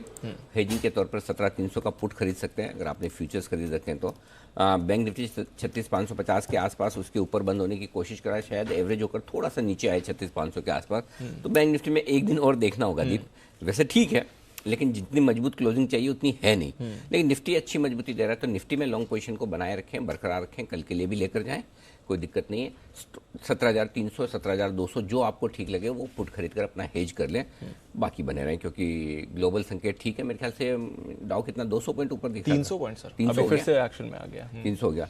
और अगर आप ओवरनाइट रिस्क कम रखना चाहते हैं तो 17,415 बिल्कुल अच्छा लेवल जहाँ प्रॉफिट बुक कर सकते हैं रिस्क रिवॉर्ड रेशियो के लिहाज से। अब यहाँ से अगले 2 लेवल में बता दूं कल के लिए, 17,440, 17,500, 17,550 ये लेवल्स हैं जिनके लिए आपको लॉन्ग पोजीशन में बने रहना है। फाइनल टारगेट इस रिकवरी का 17,600 तक का बनेगा। यहाँ से 200 पॉइंट की और जगह हो सकती है अगर सब कुछ ठीक ठाक रहा, वहाँ रिव्यू करेंगे, उसके ऊपर ट्रेंड आपका बदल जाएगा 17,600 के ऊपर। तो इसलिए वहाँ तो अब आप ऊपर की तरफ के कंजेशन जोन में एंटर कर रहे हैं जी, तो थोड़ा थोड़ा ठीक है, लॉन्ग बनाए रखें, स्टॉप लॉस ट्रेल करते चले। निफ्टी ने दिया है, हो सकता है कल बैंक निफ्टी आउट परफॉर्म करे, पॉसिबल है, क्योंकि आज कम चला है, आजकल हो भी ऐसे रहा है, एक दिन निफ्टी एक दिन बैंक निफ्टी, तो कल बैंक निफ्टी का दिन हो सकता है, कल की कल देखी जाएगी। पर एटलीस्ट आज वो 17,300 का जो कंजेशन जोन था उससे तो बाहर निकल करेक्ट, नहीं बहुत अच्छा है, इसमें कोई डाउट ही नहीं कि 325 का हाई जो बनाया था परसों हमने, उसको पार निकल के अगर आज इतने ऊपर क्लोज देने तो बहुत बढ़िया है, इसमें कोई डाउट ही नहीं है। बिल्कुल सर, वेरी नाइस क्लोजिंग, बढ़िया क्लोजिंग आ रही है और अच्छा सेटअप यहाँ से भी बन रहा है बाजार के लिए। देखते हैं बैंक निफ्टी कल क्या करता है। फिलहाल बैंक निफ्टी भी डेज हाई पर 36,550 पर। बैन साहब, बात चल रही थी आई लेटर के स्टॉक्स की और आईटीसी आपको पसंद है, आईईएक्स पर क्या राय देंगे? क्योंकि कल 2:1 के बोनस के लिए एडजस्ट होगा, परसों है रिकॉर्ड डेट, तो 900 से करेक्ट भी हुआ है। किसी को अगर बोनस के लिए खरीदारी करनी है या फिर करेक्शन के बाद खरीदारी करनी है तो आईईएक्स पर क्या राय इस समय बनती है जैन साहब?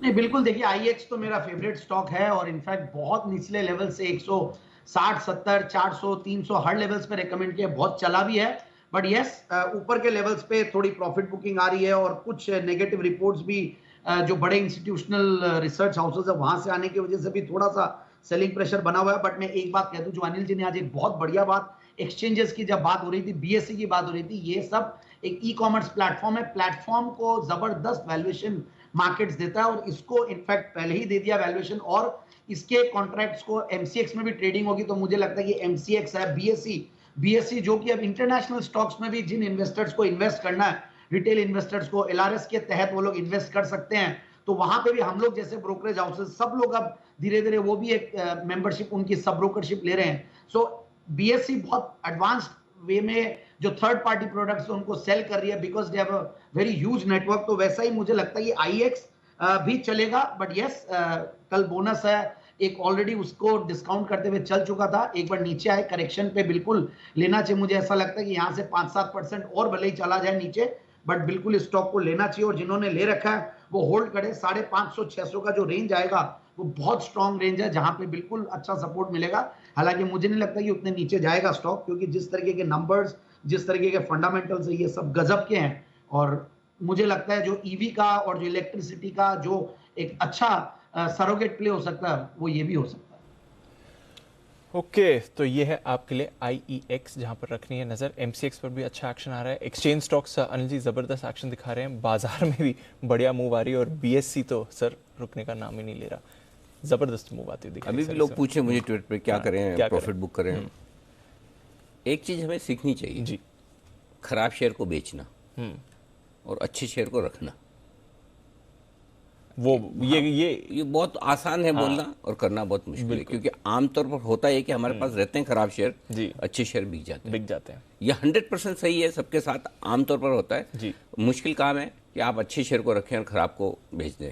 खराब बिकता नहीं, अच्छा रखा नहीं जाता। बार बार ऐसा लगता है दे दें वहाँ पे। बिल्कुल हो सकता है 1900 रुपये वाला बीएससी 1800 हो जाए, 1700, 1500 भी हो सकता है, कोई बड़ी बात नहीं। सवाल ये नहीं कि इसका भाव 2000 होता है, 3000 होता है या 1000 होता है।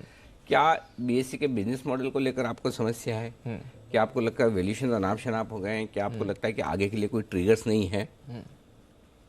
अगर ये सबके जवाब ना है तो फिर चौथा सवाल आपको पूछना कि आपको पैसे की जरूरत है। बिल्कुल है ना, अगर आपको पैसे की जरूरत है फिर तो किसी को पूछना ही नहीं, क्योंकि भाई इसी दिन के लिए तो आप निवेश करते हैं, जब आपको पैसे चाहिए तब आपको मिल जाए तो आप बेच के। अदरवाइज ये मत सोचिए कि 1900 हो गया तो क्या करें। हर भाव में हमेशा यही लगा है, 400 के बाद 800 में भी लगा, 1000 में भी लगा, 12 में बहुत हो गया।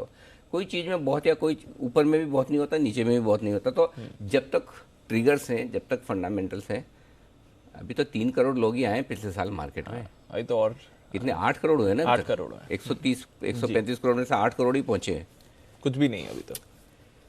सब करेंगे बीएससी के दर्शन। देखते जाइए, ये वो फाइनेंशियल टेम्पल है हिंदुस्तान का, जिसके दर्शन सारे भक्त करेंगे। तो देखते हैं, रखिए आराम से, बन रहा है ना पैसा, क्या तकलीफ, क्यों अपनी नजर लगाना चाहते हैं ऐसा। तो ठीक है, बिल्कुल रखिए, अच्छा स्टॉक है, कहीं ज्यादा सोचने की जरूरत है नहीं। जबरदस्त मूव इस पर आती हुई देखिए, बिल्कुल। एक एमसीएक्स पर भी रखिए नजर, क्योंकि यहाँ पे सॉरी यहाँ पे एमसीएक्स कर लें, क्योंकि हमारे कुछ दर्शक जो है ना वो अदानी पोर्ट पर कुणाल जी और राकेश जी की राय का बड़ा इंतजार कर रहे हैं। उन्होंने बोला शायद हो सकता है कि भूल गए हो सकता है कि थोड़ा आफ्टरनून सिएस्टा, थोड़ी वो नींद झपकी आ गई हो। तो कुणाल जी, राकेश जी, अगर आप जागृत अवस्था में हैं तो प्लीज अदानी पोर्ट्स के चार्ट देखकर बताएं सर।